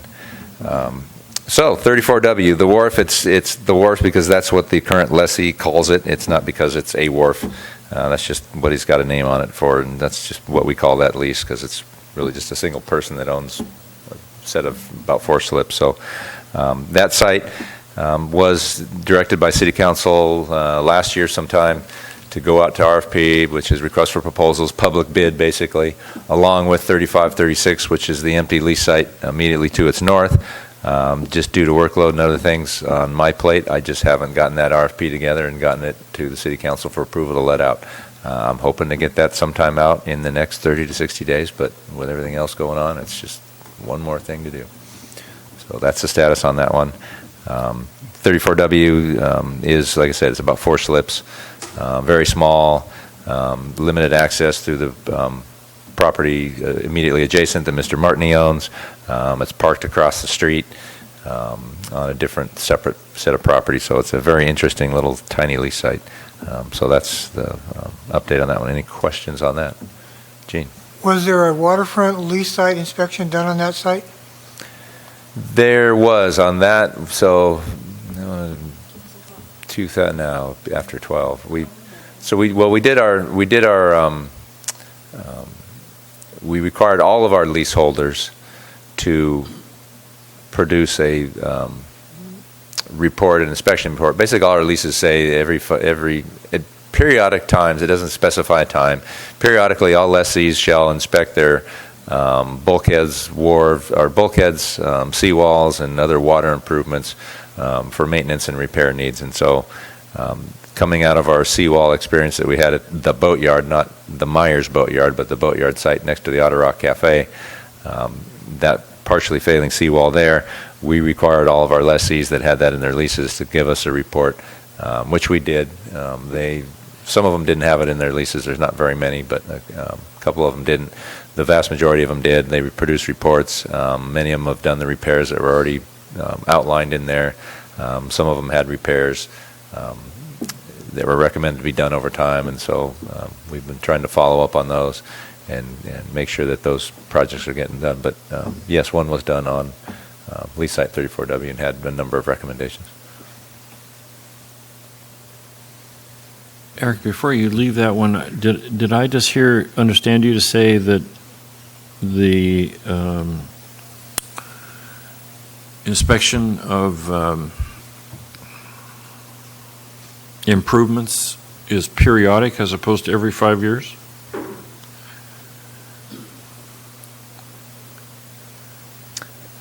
we as a city, as a landlord, per our lease management policy, it is our intent to inspect all of our lease sites, have our lease sites inspected every 5 years. All of our leases, not all, the vast majority of our leases have a stipulation in them that says the leaseholder shall periodically inspect the water improvements for two different things. Maintenance repairs, two different items. things. So the 5-year one is ours. The other one, it just says periodic. Unfortunately, our lease language doesn't stipulate any sort of a timeline. It just says periodically, and it's sort of an unconditioned sort of thing. And when we had the seawall failure at the boatyard lease site, looking back in our records, it had been, well, actually we could really find no record to where we had asked our leaseholders to have done that. So we said, well, it hasn't been done in forever, let's do it. And so that's when we did it. So, and I know I'm sort of skipping down here to the one of the last items on your staff report, but we're on the topic now. So the harbor lease management policy, which was adopted in October of 2001, has that, as it relates to this maintenance of improvements point, has that been updated since that time? Has it changed in any way? No. Okay. So as you just pointed out to us, the policy says that the city shall contract to have the lease sites inspected and a report made on such inspections every 5 years. No, that's what it says. That's the policy. Okay. The city shall contract to have the lease sites inspected and a report made on such inspections every 5 years. And so do I understand that it is the case that some of the lease contracts for these properties don't have a mirrored provision to that as it relates to the leaseholder doing something every 5 years, but rather, quote, periodically, unquote? All of I'm a the little leases, confused. and when I say all of the leases, there may be an outlier or two on language because we've still got some old Pipkin 1968 leases and a couple old counties, so there's a couple of outliers. But when I say all leases, it's the vast majority. All of our leases have a requirement in them that the tenants maintain their improvements, and that's a whole cloth across the board. Thou shalt maintain them to typical standards. It doesn't stipulate when you need to look at things. It doesn't say you have to inspect them. It doesn't say you have to do anything. It just says you got to maintain them. We go in, per our lease management policy, every 5 years according to the policy and double check on them and make sure that they're keeping up on things. Historically, in the past, what we have used to do those inspections has been our fire department. We've used, the last one we did was a firefighter who was on limited duty because he had an injury.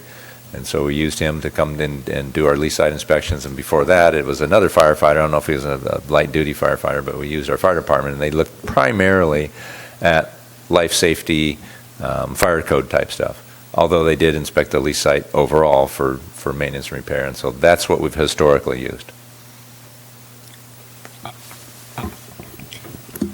Our leases. Isn't it the case that in some of those sites that improvements, quote unquote, involve over water structure, in water structure, on land structure, and improvements to include the revetments and piling and foundation and framing and all of the above. And all of the above. And more. And yeah, thank you. Yes, there are more. Many of them are quite complicated in that regard. Some of them buildings are all on land and pretty straightforward. Some of them buildings are overhanging the water and not so straightforward. It's my understanding, because you've told us this not so terribly long ago, that the city is working to update its harbor lease management policy. Yeah, that's one of the items I'll be talking about in a little bit, yes. Sure. And is there, before I let this go, is there an intention on the part of the city to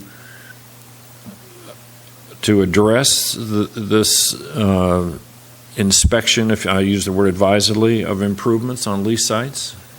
Is there going to be something a little different? In the lease policy, at least as far as the lease policy goes, it is my intent to take both the periodic 5-year maintenance or lease site inspection that we do, the one that I just explained that we've had our firefighters do, and update that and write up I guess a policy within the policy. As you stated, it's probably a 1 or 2 liner in there now that just says the city shall every 5 years conduct lease site inspections for maintenance and repair issues.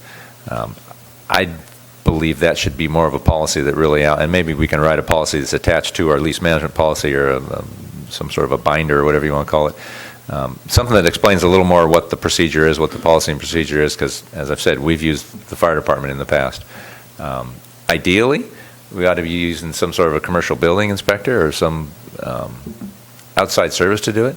It comes down to money. That ain't cheap to do. And we've got 30 some odd lease sites, and that's a lot of inspection, that's a lot of follow-up. And if you've been in my office, and I'm not just crying on your shoulder trying to get sympathy, we're overloaded with stuff to do and overwhelmed, and taking on another big project like that, and it would be great if we could do better lease site oversight. Absolutely. We've had things that have slipped, things that have gone by.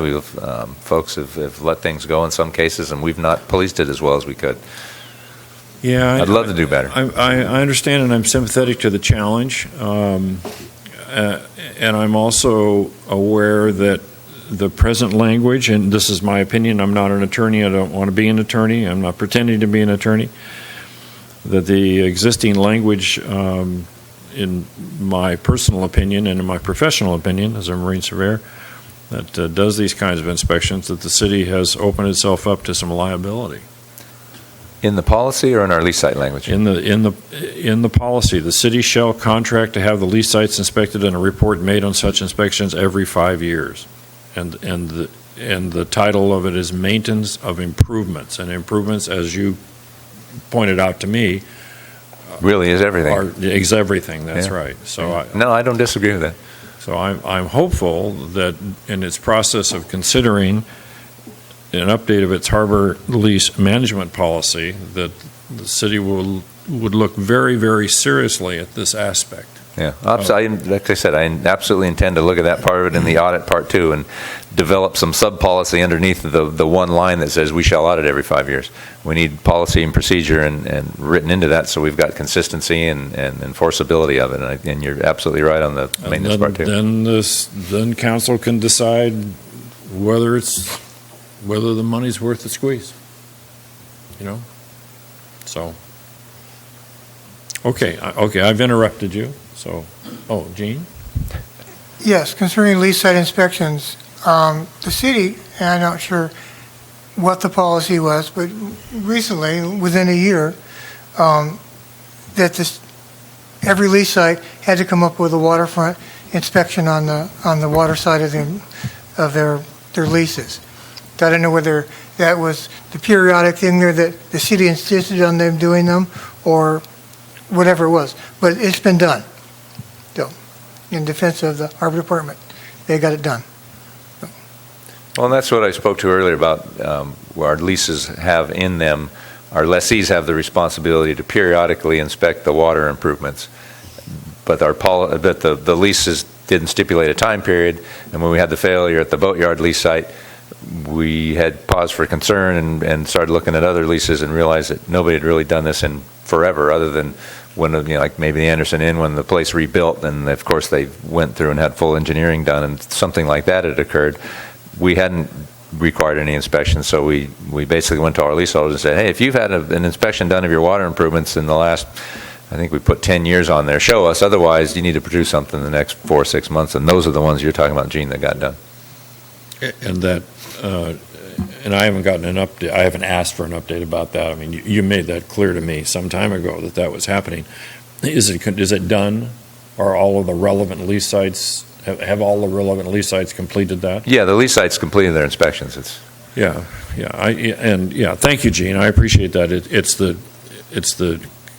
conundrum of the policy that really has got my attention. Okay, please.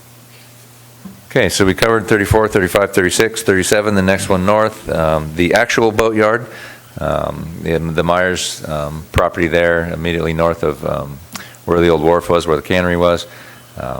That lease is on a holdover. It's expired. I believe it expired in 16.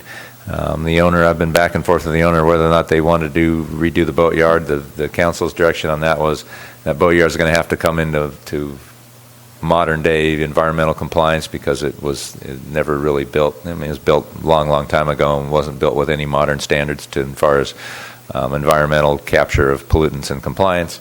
And so the city's desire was if they wanted to continue operating that boatyard, that they had to bring it into compliance and get a regional water quality control board NPDES permit, et cetera, et cetera.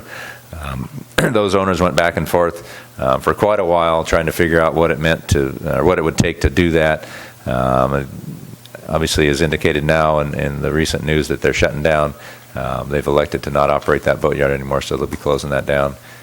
So now this one's going to be another work in progress and start negotiating with them and what they want to do in the future and how to operate that. I'm assuming, if I'm not assuming, I know they want to still continue operating those slips, so they'll keep operating just the slips and I'm assuming pull out the boatyard and clear that space out down there. Any questions on that one? Okay, moving a little further north, lease site 62W, which is Kayak Horizons. It's expiring the end of September. Council direction on that one a while back was to put it out to bid, public bid, RFP.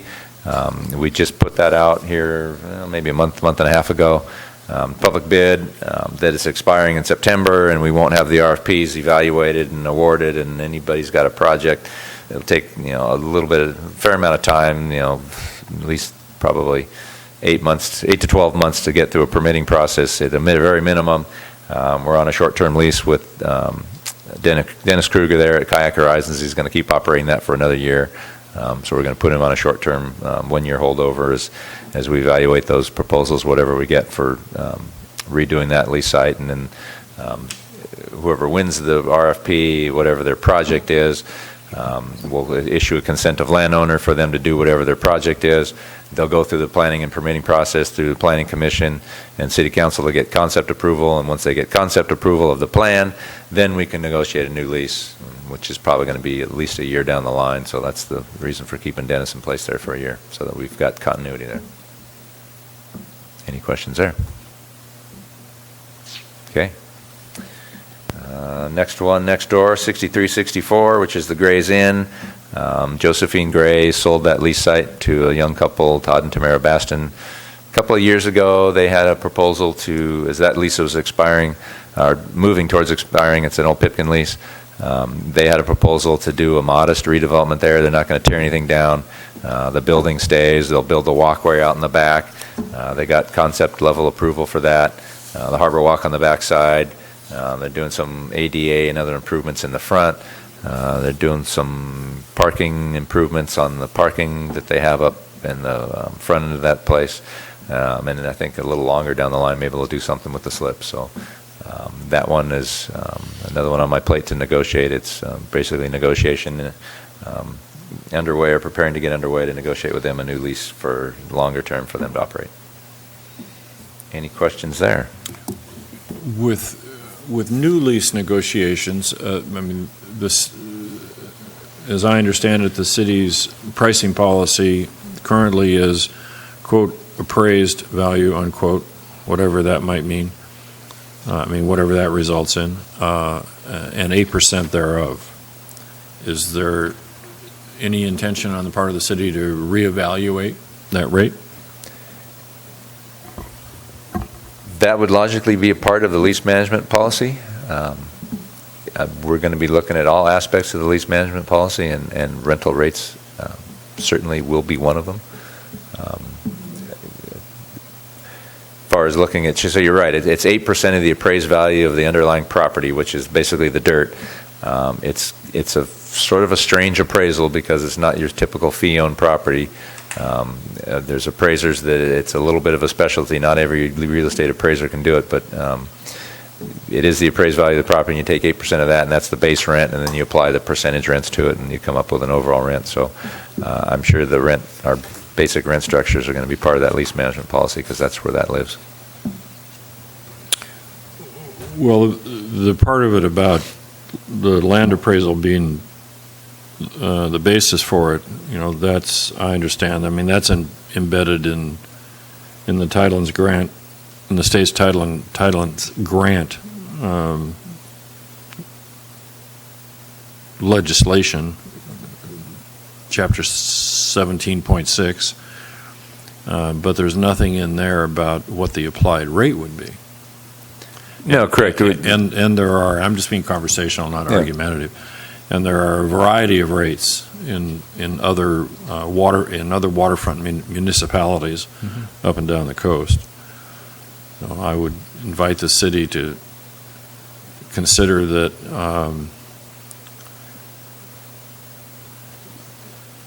many of those properties are location, as my realtor keeps telling me is how I want to live my real estate life. And there's a lot of traffic the last couple of years on the waterfront, and it's increasing. I mean, it's a weekday these days is like a weekend a few years ago. So that's a valuable, potentially very valuable commodity. And I would encourage the city to look ahead relative to the value of that commodity. Especially given that we have $2+ million worth of unfunded liability for our waterfront, the city's portion of the waterfront. Yes, as you correctly state, our Tidelands grant statutory mandate as to manage this property for the state is basically that we manage it and enhance it and develop it for those things in the Coastal Act. But from a property and management money-making standpoint, we're to charge fair market rent and maximize our revenues to the extent possible. It doesn't stipulate numbers or percents or anything. It leaves it up to the municipalities to do that. Anything else? Anybody on that one?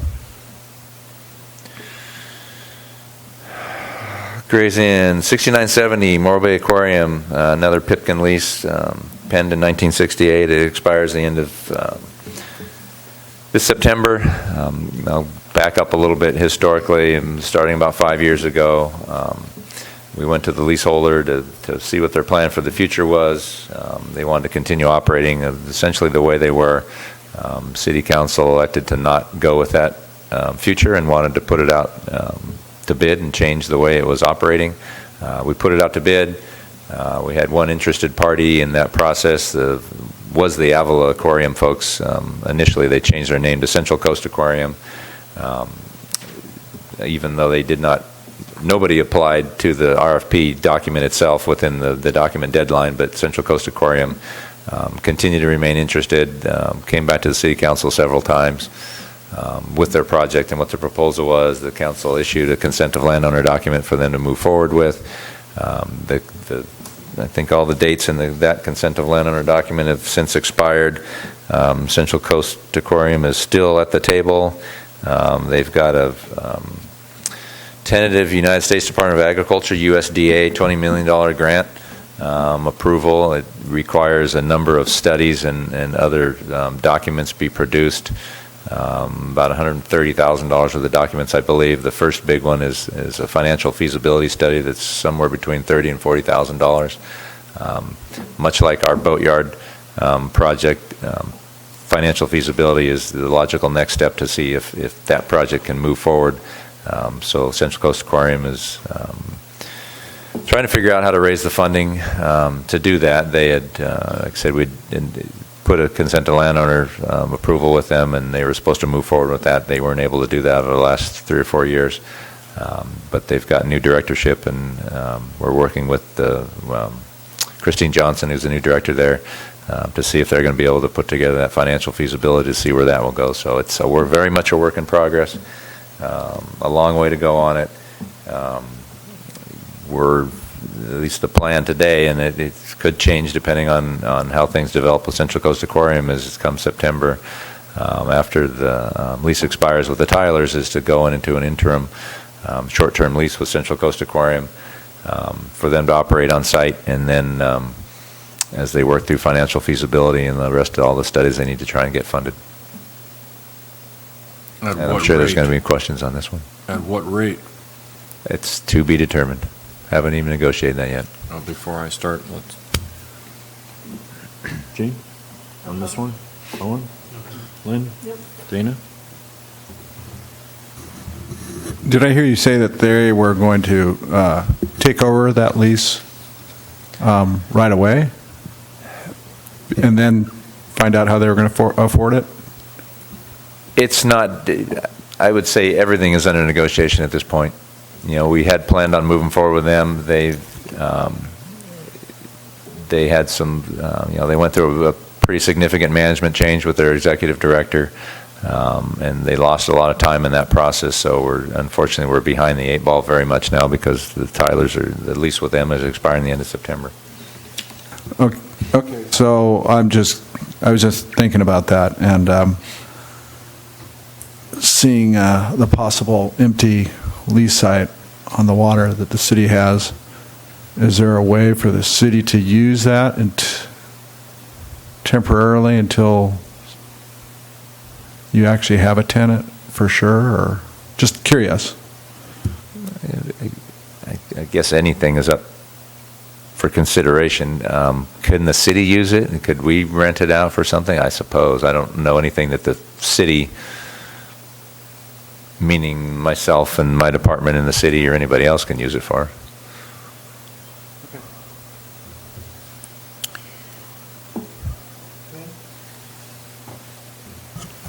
They have a permit to use the water, right, for the aquarium. If the lease lapses, then does that permit go away?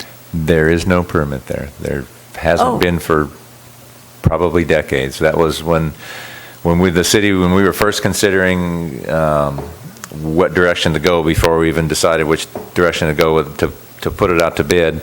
One of the beck and cries from the public was, don't lose that water permit. Don't lose that water permit. And we looked into it, and it turns out there is no water permit. The Central Coast Regional Water Quality Control Board has a NPDES permit, a national non-point, whatever that thing is, for discharging and water and pollutants. They have a permit that has a number of aquariums and aquarium-type facilities on it, and a blanket permit that cover a bunch of them, and the Morro Bay Aquarium ain't one of them. So they have no permit. I think inquiries to the water board have been along the lines that it's such a small operation and such a small scale that it's just not on their radar screen. So if the Central Coast Aquarium takes it over, they can just continue under the current terms?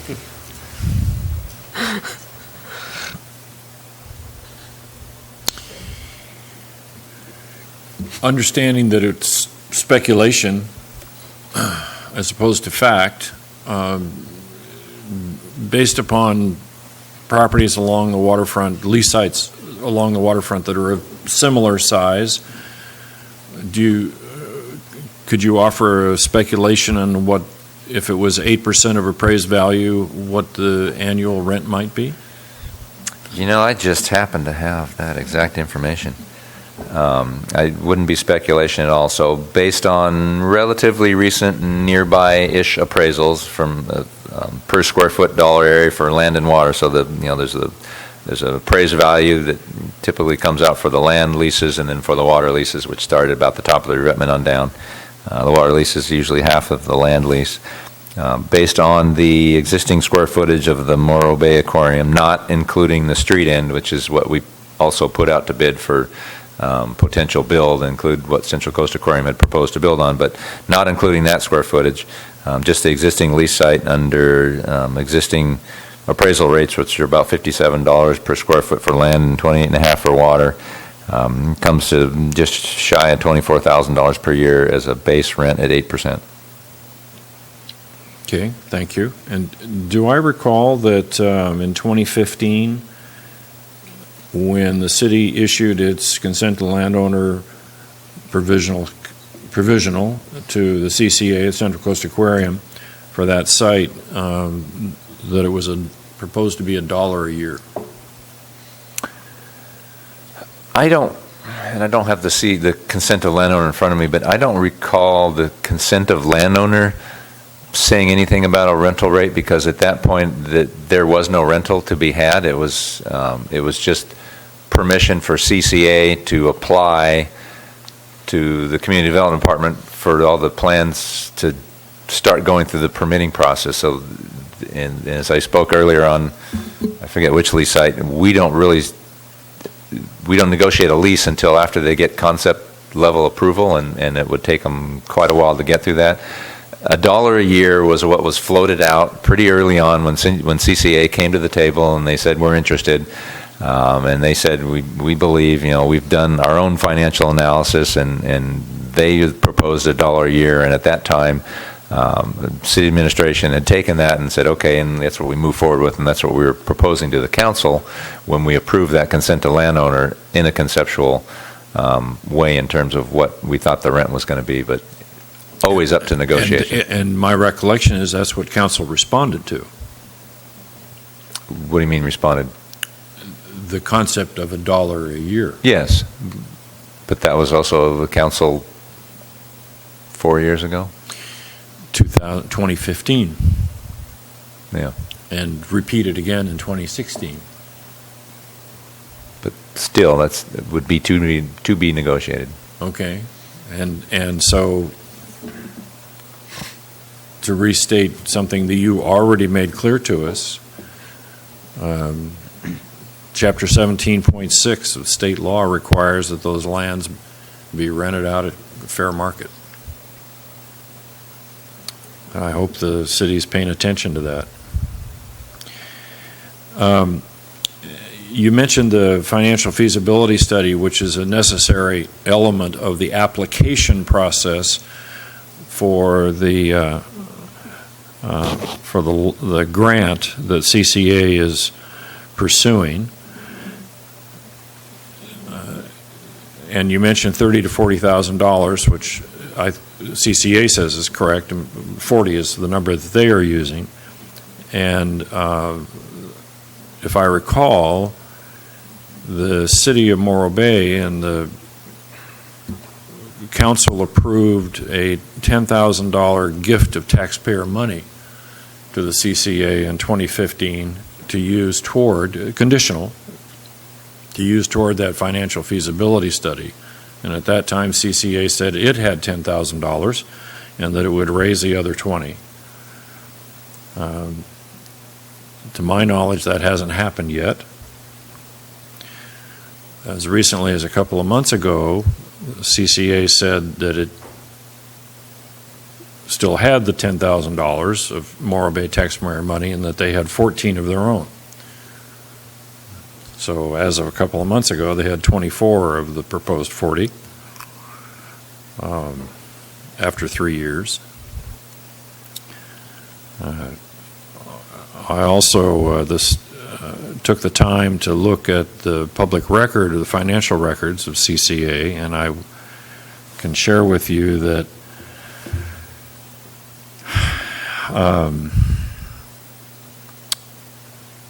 in 2013, that organization lost $105,000. In 2014, it lost $81,000 on $321,000 worth of revenue, reported revenue. In 2015, it lost $70,500 on a reported revenue of $367,000. So revenue was going up. That's a good thing. In 2016, they lost $56,500 on revenue of $423,000. So my point being that I'm hopeful that the city would apply the same. Thank you. Thank you. That's perfect. Financial responsibility to that lease site that they would hopefully apply to any other lease site on the waterfront.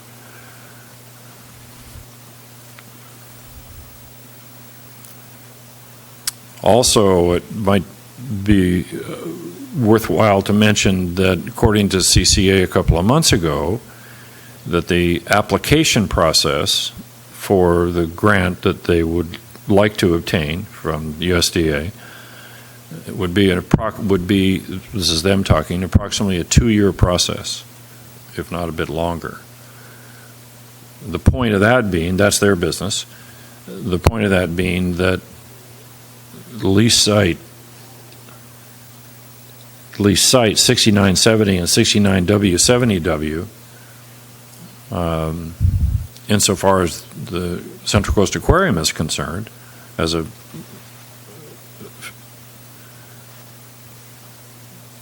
fair market entity, is at least 2 years away from being able to pay for that site at fair market.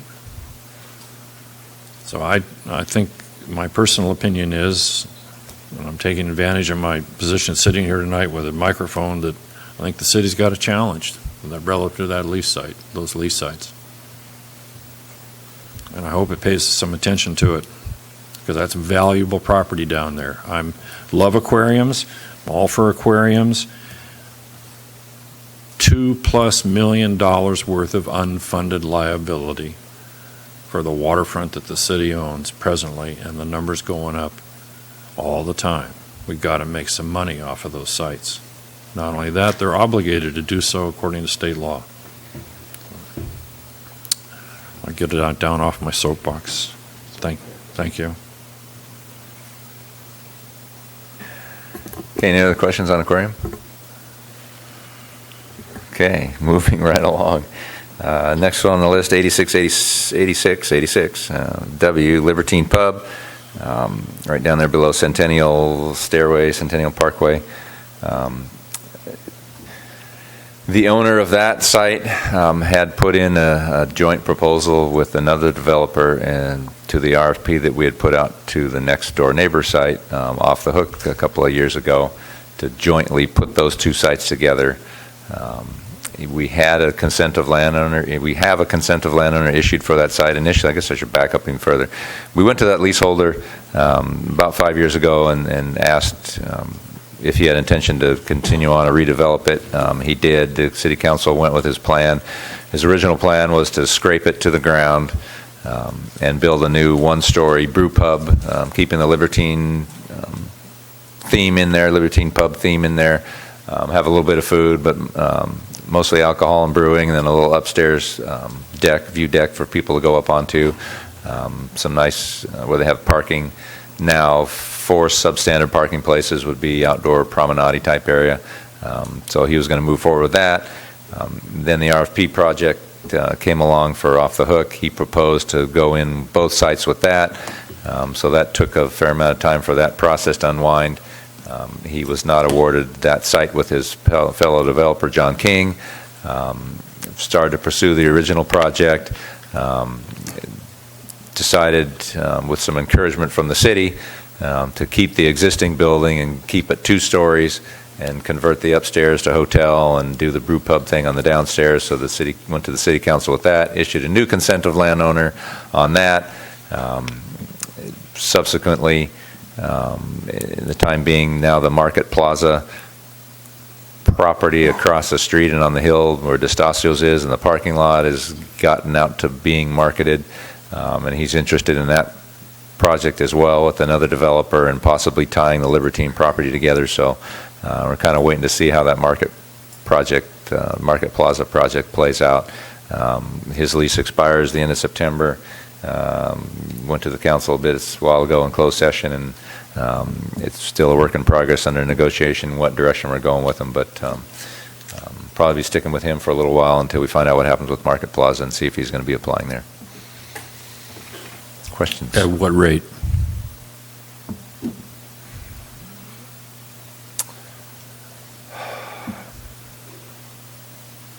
You would ask me that. I don't know. Is it? I accept. I don't know. I mean, It's, And you may be constrained from discussing. no, I'm not, well, it's not going to be at the Pipkin rate.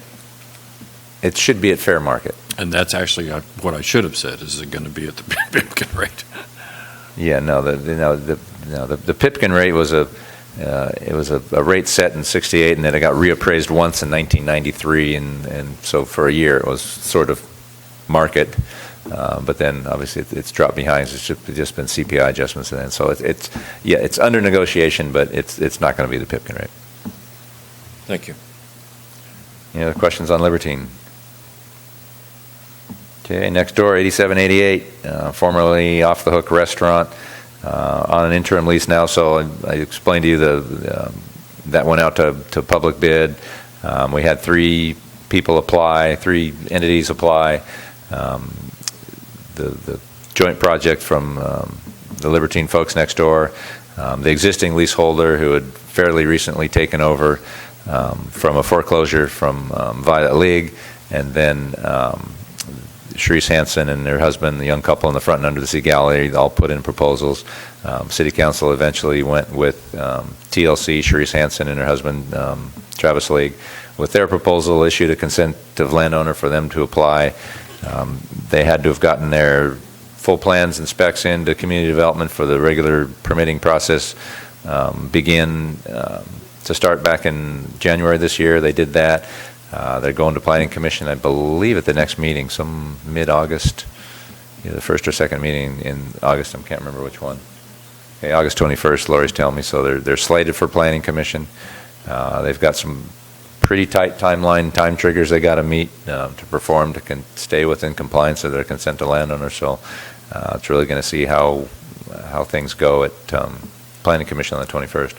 They had taken their initial concept plans, and it had been run through community development, not through Planning Commission, but it got a pretty thorough community development review when we were evaluating all the proposals when all 3 were still on the table, because they all had inconsistencies with the general plan, local coastal plan. So we sent them all 3 back to the drawing board, so they all had some corrections. So TLC hit the ground somewhat running in January because they already had some of the major corrections made. Their project as proposed was pretty well compliant when they applied for it, so hopefully they won't have too much trouble on the 21st getting through Planning Commission. Once they get Planning Commission concept level approval, then they've got to negotiate a lease in pretty short order, because at that point we'll be able to negotiate a lease and produce more robust financial proof that they can build and run the project financially. And assuming they continue to meet all those obligations, they'll eventually that place will get demolished and get under construction. Most folks don't like to do construction in the summertime for a lot of obvious reasons. So assuming they continue to perform, I don't know that they would get under construction this winter, just due to the timing of it. It'd probably most likely be the following winter, because, like I said, most people don't want to get under construction in the summertime. It's just too disruptive. So that's what's going on there. Any questions? I had a citizen ask me a couple of weeks ago, given that there's a for lease sign up on the front of the building, or I should say the Embarcadero side of the building, asked me whether rent was being paid currently by somebody. Can you answer that for them? Yes. Yeah, that's public information. They're on an interim lease, pretty short term. They're paying $3,000 a month there.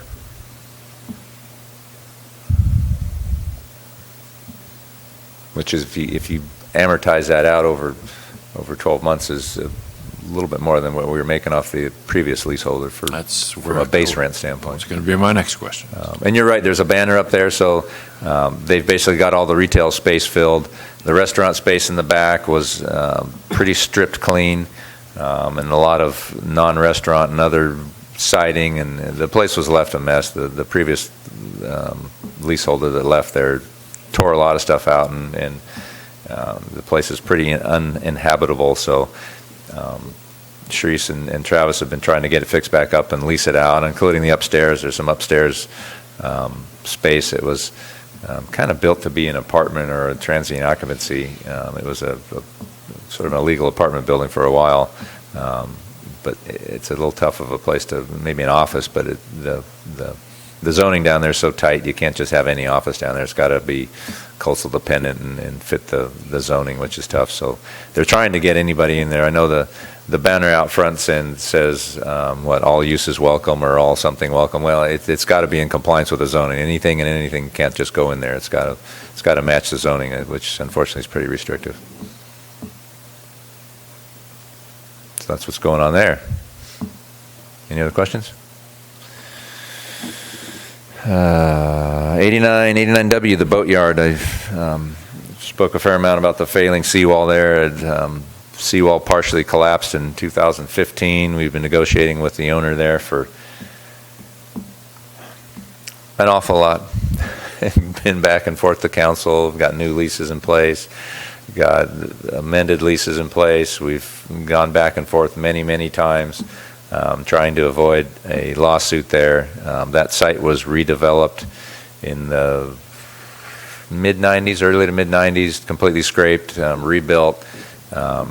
Something went wrong with the seawall rebuild there. Whose fault it is yet to be determined, but we've been mitigating and negotiating with the owner there to try and settle out a claim. And so far we remained out of court. A fair amount of mitigation to stay that way. Still believe we've got a good project. Basically, the leaseholder is going to go in and rebuild that whole seawall, including adding a fair amount of rock revetment that isn't there anymore, put in new docks. Coastal Commission has made them on the southern building, the walkway around the backside. The harbor walk is only 8 feet wide. As we know, the City and Coastal Commission is requiring everybody to go 10 feet now. So when they went to Coastal for basically waivers to repair an existing seawall, Coastal said, well, we want your walkway to be 10 feet now. So they're now having to shuck and jive and make that walkway 10 feet. That was the last reason we went back into negotiation and did another amendment to the lease, was because Coastal did that, which was a pretty major development. And so we're still intact there and still on track to keep that lease going and get that seawall under repair, hopefully this winter, which is the time, as I spoke on the off the site, to do redevelopment. So try and minimize the impacts there. So hopefully that'll keep going, knock on wood.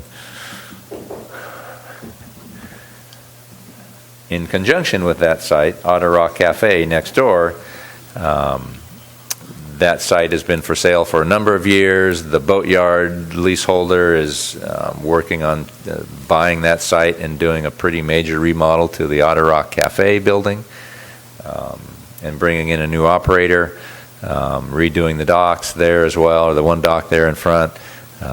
Pretty significant remodel on the inside. Redo the restrooms, the trash dumpsters inside the restaurant for some bizarre reason, and so that'll move outside, and hopefully that'll get underway sometime this fall as well. So we're working with the same leaseholder as the boatyard. He's buying it and taking over there, and so we've been working with him over the last year as well to try and come up with an overall package, because the Otter Rock Cafe has got some pretty significant structural and other maintenance deficiencies that have been let go over the years, and so the boatyard owner's coming in and correcting all those as part of this package to get a new lease and keep moving there, get another long-term lease there. Any questions? The cafe there, which has kind of got a sort of a cloth, it was originally an outdoor cafe, just with sort of some sunshades, and then the existing leaseholder put in sort of a semi-enclosed cloth ceiling on it that probably when it was new worked pretty well, but now I don't think keeps out the water very well, so it's pretty well deteriorated. So that's going to get a real roof on it. And then that little notch that's in it where the gangway was originally going to go down comes out, and then they'll fill it out. So it should be a much more enclosed and nicer restaurant once they're done with it. When the dust settles on 89 and 89W,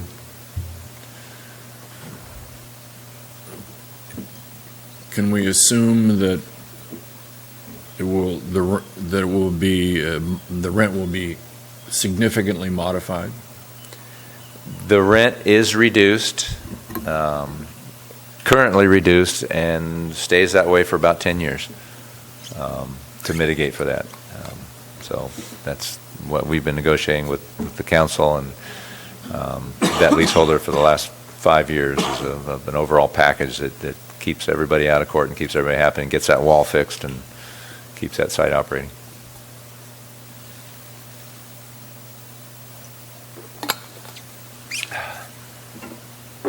Any other questions on that one? So that's 89 and 90. 102W, Giovanni, Central Coast Seafoods, another Pipkin lease expiring in September 2018.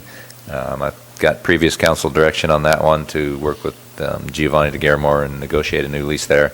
That one's an oddball one in that although there's a pretty good chunk of land that's part of that lease, cuts through about half of Giovanni's fish market building itself.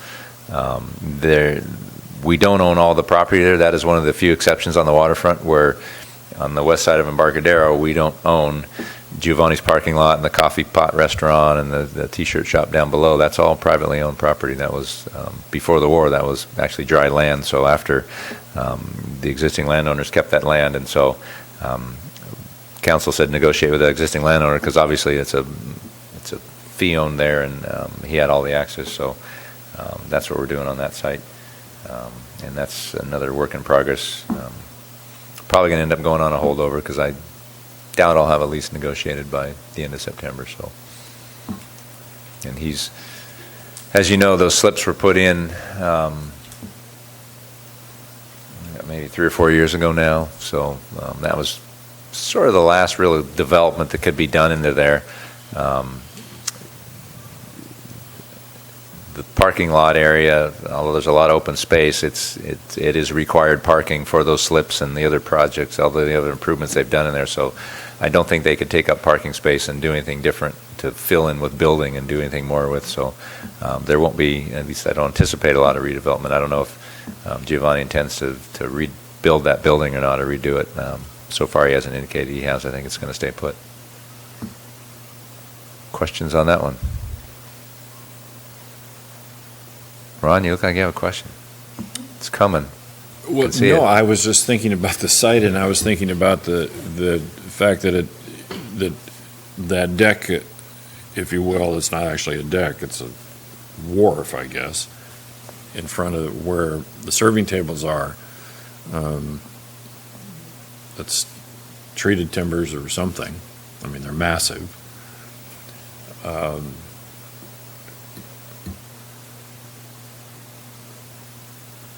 Are there ever, and that's not the only one. There's another one. Dutchman's has a similar situation. Has there ever been any, heaven forbid, health department issues with any of those sites? Because of the treated timber. Yeah, and they're porous, and Not that I'm aware. You say the same thing. Tocantins Dockside too. Yeah, it's built on a wharf, a heavily treated timber wharf. Yeah. I don't think at Dutchman's there's. No, that's just the pier. It's slimy eel. It's a hagfish operation going off the pier. No, where he has his outdoor tables is heavy timber. Yeah, I guess. Yeah. Not that I'm aware of. Okay, on to lease site 140, United States Coast Guard. You will see them come into the City Council meeting on the 14th of August, a couple of weeks. So I'll back up on a little history there. Coast Guard has for decades now been working with the city to try and get a bigger, more efficient building. That building was built in the early 90s to serve 2 87-foot cutters as more of an administrative base than anything. It was never built for overnight accommodation and male-female separate accommodation. It was built for an entirely different station. In fact, it wasn't even Station Morro Bay back then. It was just servicing the 2 87-footers. They since changed to a search and rescue detachment and eventually became a full station that they are now with the cutters, with overnight crews. The 47s during hazardous bar times. When they go out during HAZBAR or inclement weather operations, they've got to have 2 boats, which means they've got to have 2 crews. They can't house 2 crews, male and female, in there, so it's the only small boat station in the nation that I understand. can't have females, doesn't have females. So they want to correct that. So we've been working with them we had joint projects with a new harbor office, joint Coast Guard complex. Those never went anywhere. Coast Guard about 2013 came to us and said, we've got about $1.5 million to build us a couple thousand more square feet. Where can we build it? We worked with them for a long time. As you know, we came to the Harbor Advisory Board a couple of times. They were looking at different locations. They ultimately landed, they wanted our office building, the harbor office building, or the right next door where the public restroom is between us and Krill's. They had their eyeball on that. They really wanted our office building because they wanted their building to be together. We said, okay, well, that could work, but we don't have money to build a new harbor office. Can you pay fair market rent for your building? Because they pay $1 a year now for the existing Coast Guard station building. We went back and forth with them for a period of about 1.5 years. Unfortunately, commands change with the Coast Guard and priorities change, and sometimes it's important, sometimes it's not. So a lot of time has elapsed during this whole process. So far, the Coast Guard hasn't been able to pay, at least come up with paying anything more than $1 a year, and we've said, well, we can't move then. Their funding runs out the end of, at least they've got to have it obligated in federal fiscal 19, which is it's right now, or coming up. I guess, is that coming up in October? No, that's right now. This October, that fiscal year expires, so they're scrambling. They don't want to lose the funding, so they came back to us with a couple of the proposals to build back just into the parking lot adjacent to their building. So that's what we're bringing to the City Council on the 14th is consideration of that proposal. And so they're still interested in building the larger project. If you were to build their station today to their needs, to the specs that the Coast Guard would build, if you had a blank slate, it would be about 3 times as large as it is now. So they're trying to get some relief to at least be able to accommodate 2 crews, because right now they've when they've got their crews in there, they've got people sleeping on couches and cots and on the floor, and it's just they're doing great duty, but they're being asked an awful lot of. So they're trying to get a little more space, so we'll bring that to the City Council, and assuming the City Council issues a consent to landowner, they'll then apply to community development to get all the plans approved. They'll have to get the plans through the city plans to get building plans, get concept approval, and then precise plan approval. They don't have to go to Coastal Commission because they're federal, as a superior authority to the state. So they're lucky that they don't have to go to Coastal, but they do have to go through the NEPA process, the National Environmental Policy Act, which is the equivalent to the California Environmental Quality Act, CEQA. So they do have to get basically concurrence with Coastal that Coastal would permit it, if Coastal would be asked for a permit. So they've got to meet the standard. They just don't have to get the actual permit. So that's where hopefully the Coast Guard will be going here in the near future. Would it occupy more than the diagonal parking that's directly to the east of the building now? No, their proposal is to just take those 5 spaces that are immediately adjacent to their station for several reasons. View, corridor issues, and height limit issues, but also if they were to go further in, then they're going to affect the flow. And as you know, we already have a challenge enough with big semi-trucks going around the end of their building to get over to the fish dock. If we were to if you were to cut off that traffic flow, that's the way into the pier. Medium-sized trucks can turn into there, go through the parking lot, and then get out to the pier. If we were to eliminate that, you couldn't get in front of our offices, between our office and the revetment, and turn that corner with anything other than a pickup truck or a vehicle. So that would have some pretty serious flow implications, which would mean changing the curb cuts and the islands and everything else. So they don't have the funding for that. So that's where we're going with Coast Guard. Any other questions on that? Okay, status of lease site management activities. The lease site, we talked a fair amount about that. I'm not going to talk anything really more about the policy itself, other than it's pretty high on my list to get that underway and get something to the City Council here sometime this fall. So I'm going to be working on that. There may be the possibility of a Harbor Advisory Board element to that. Maybe an ad hoc committee, who knows, yet to be created. I know I'll be probably having a couple of different committees I'll put together with some leaseholders and maybe some HAB folks, so we'll see how that develops as that moves on. But my goal is to get that done sometime this fall, is where I'm going with that one. Any other questions on that? Okay, finally, status of Harbor Department capital projects. So a couple of big capital projects. Beach Street slips, I've got Shoreline Engineering and Marwall Construction working up preliminary engineering and design, and one of the big surprises that's come out of that, so the power that feeds those slips comes from the South T Pier. It's underneath the boardwalk now, unfortunately, and there's never any chaseways or any access ways put underneath the boardwalk to get to that those conduits, and so the service that services all those slips now, to get new service in to modern code and standard, the conduits that are existing there now we can't get new wires through it. It won't work. We've had an electric company look at it, and so the service that comes from the South T Pier is not going to work for pulling new service in unless we just dug it up and retrenched the whole thing. So it's looking like the best place to come for power is going to be in the island right at if you stop on Beach Street at the stop sign there, the island right there between that and the kite shop is where there's a big transformer, I think, in the ground there. So it's going to have to come from there underneath the street to the slips that are right next to Giovanni's, and then we'll run it either along the revetment, in the revetment, or maybe from slip to slip, section to section, to get the power to it. So that's been a big surprise financially and logistically, and so working up the cost estimates on that, and I'm just waiting on getting an engineering estimate on those to figure out what direction I'm going to go with those, because the project's gotten a heck of a lot more costly, and it's gotten more costly with some design changes in terms of configuration we've had to do because of eelgrass and other things. Our favorite subject. Would there be enough money to run the power and put a new ramp in?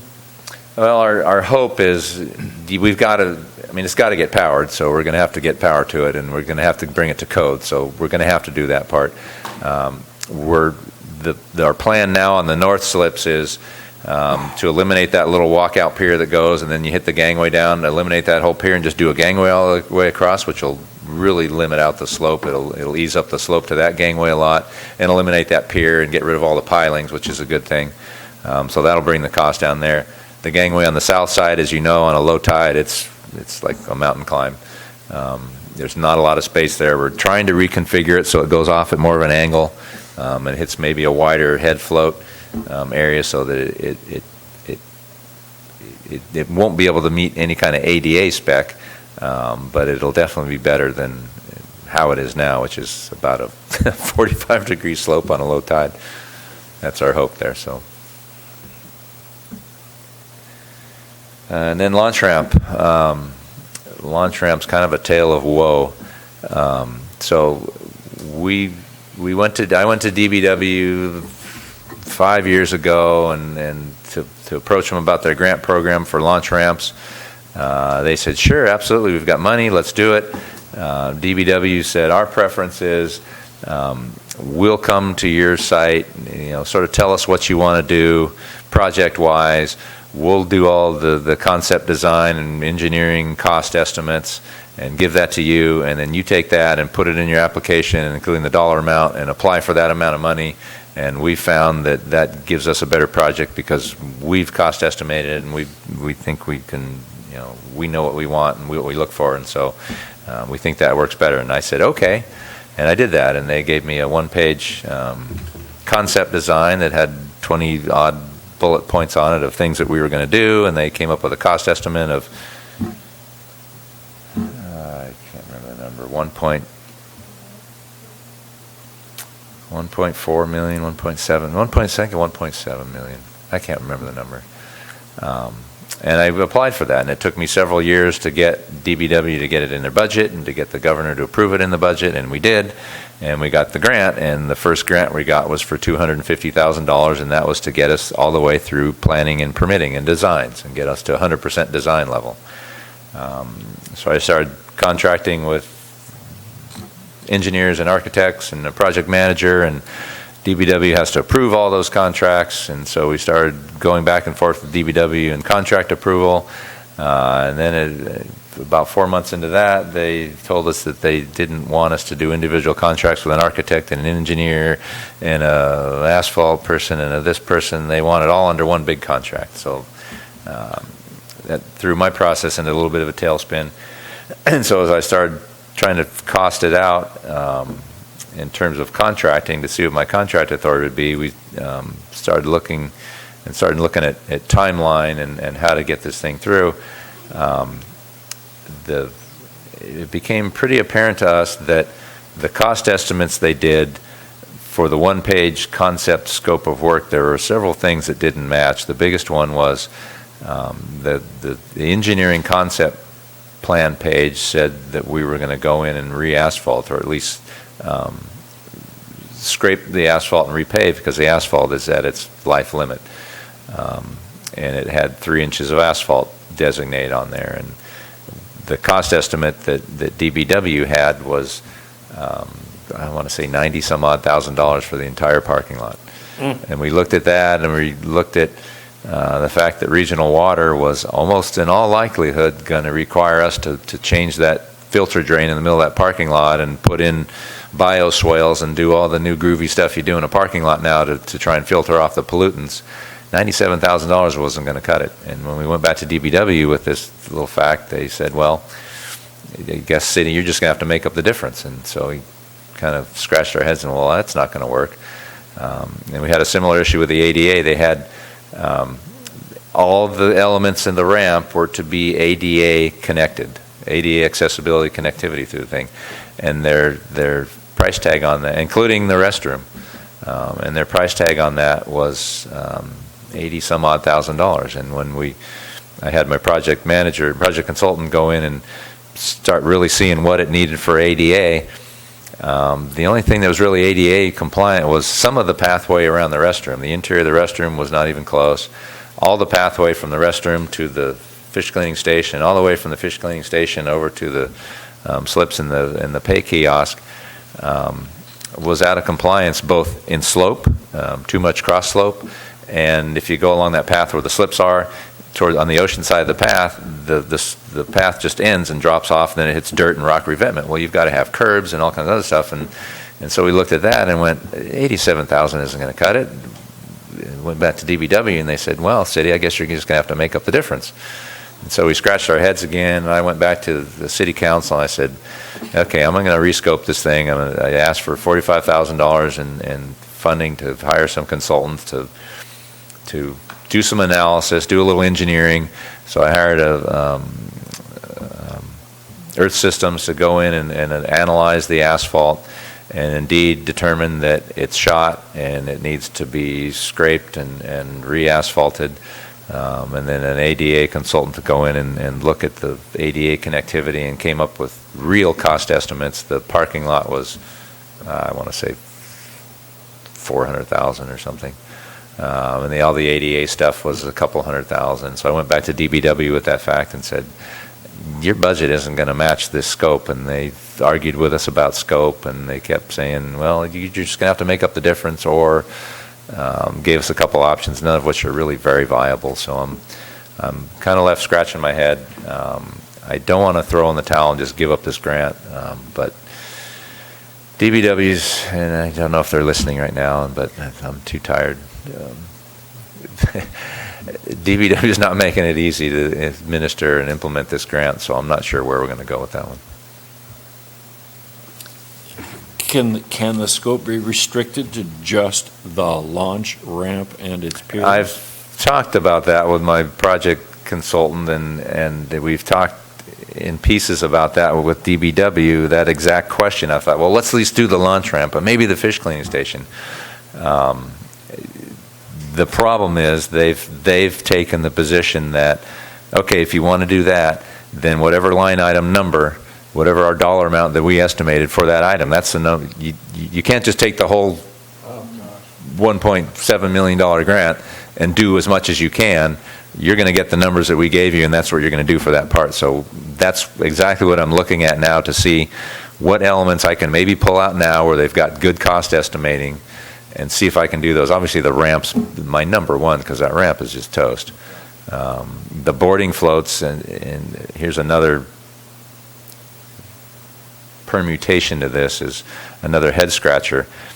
The number of parking spaces we have available in that lot, including the 5 or 6 extra overflow ones, according to DBW's specifications, only justify a 2-lane ramp. We have a 3-lane ramp. There's the 2 lanes that have boarding floats, and there's one up the middle, which, as you know, I think there's one person, Harold Davis, that uses it because he's got enough chutzpah to bring his boat right up the middle in between everybody else. Most other people, when there's current and wind, just don't do that. So DBW's design has the ramps all getting skinnier, and we're arguing, no, you can't do that. You've got wind, you've got tide. People come in at his angle, and you need that extra space. Well, your parking lot only justifies 2 lanes. You're going to have to justify the extra cost or pay for it. And so I believe, and we've got to do the numbers analysis, the extra amount of dollars to make the concrete ramps 15 feet wider, I believe, should be significantly less than pulling up all the pilings and re-stabbing them down and redoing all the revetment work to make it skinnier. So that's the argument I've got to make. And if I can make that argument that it's going to cost less, which I believe I can do, they'll redo the abutments, because they got to get ADA compliant, and then the apron up above, and then the ramps going down, and then the boarding floats will get replaced, and then new ramp, hopefully 3 lanes wide. Otherwise, if I put in a 2-lane ramp, I'm going to get run out of town. So I'm not quite sure where I'm going to go on that one. So like I said, DPW is not making it easy. Wow. That's my tale of woe on the lunch ramp. Wow. And that's all I got. Wow. Wow. Okay, anything else for Eric on this particular agenda item, C6? Eric, thank you. This was a lot of work. Thank you. I really appreciate this on C6. Yeah, no worries. Mostly talk, but No, this is just what we asked for. It's what we got. Okay, so that takes us to item D, declaration of future agenda items. Do we have any future agenda items that are not on the list that anybody would like to declare? Okay, seeing none. Motion to adjourn. So moved. Okay, moved and seconded. All in favor? Aye. Opposed? None? Carries. Thank you.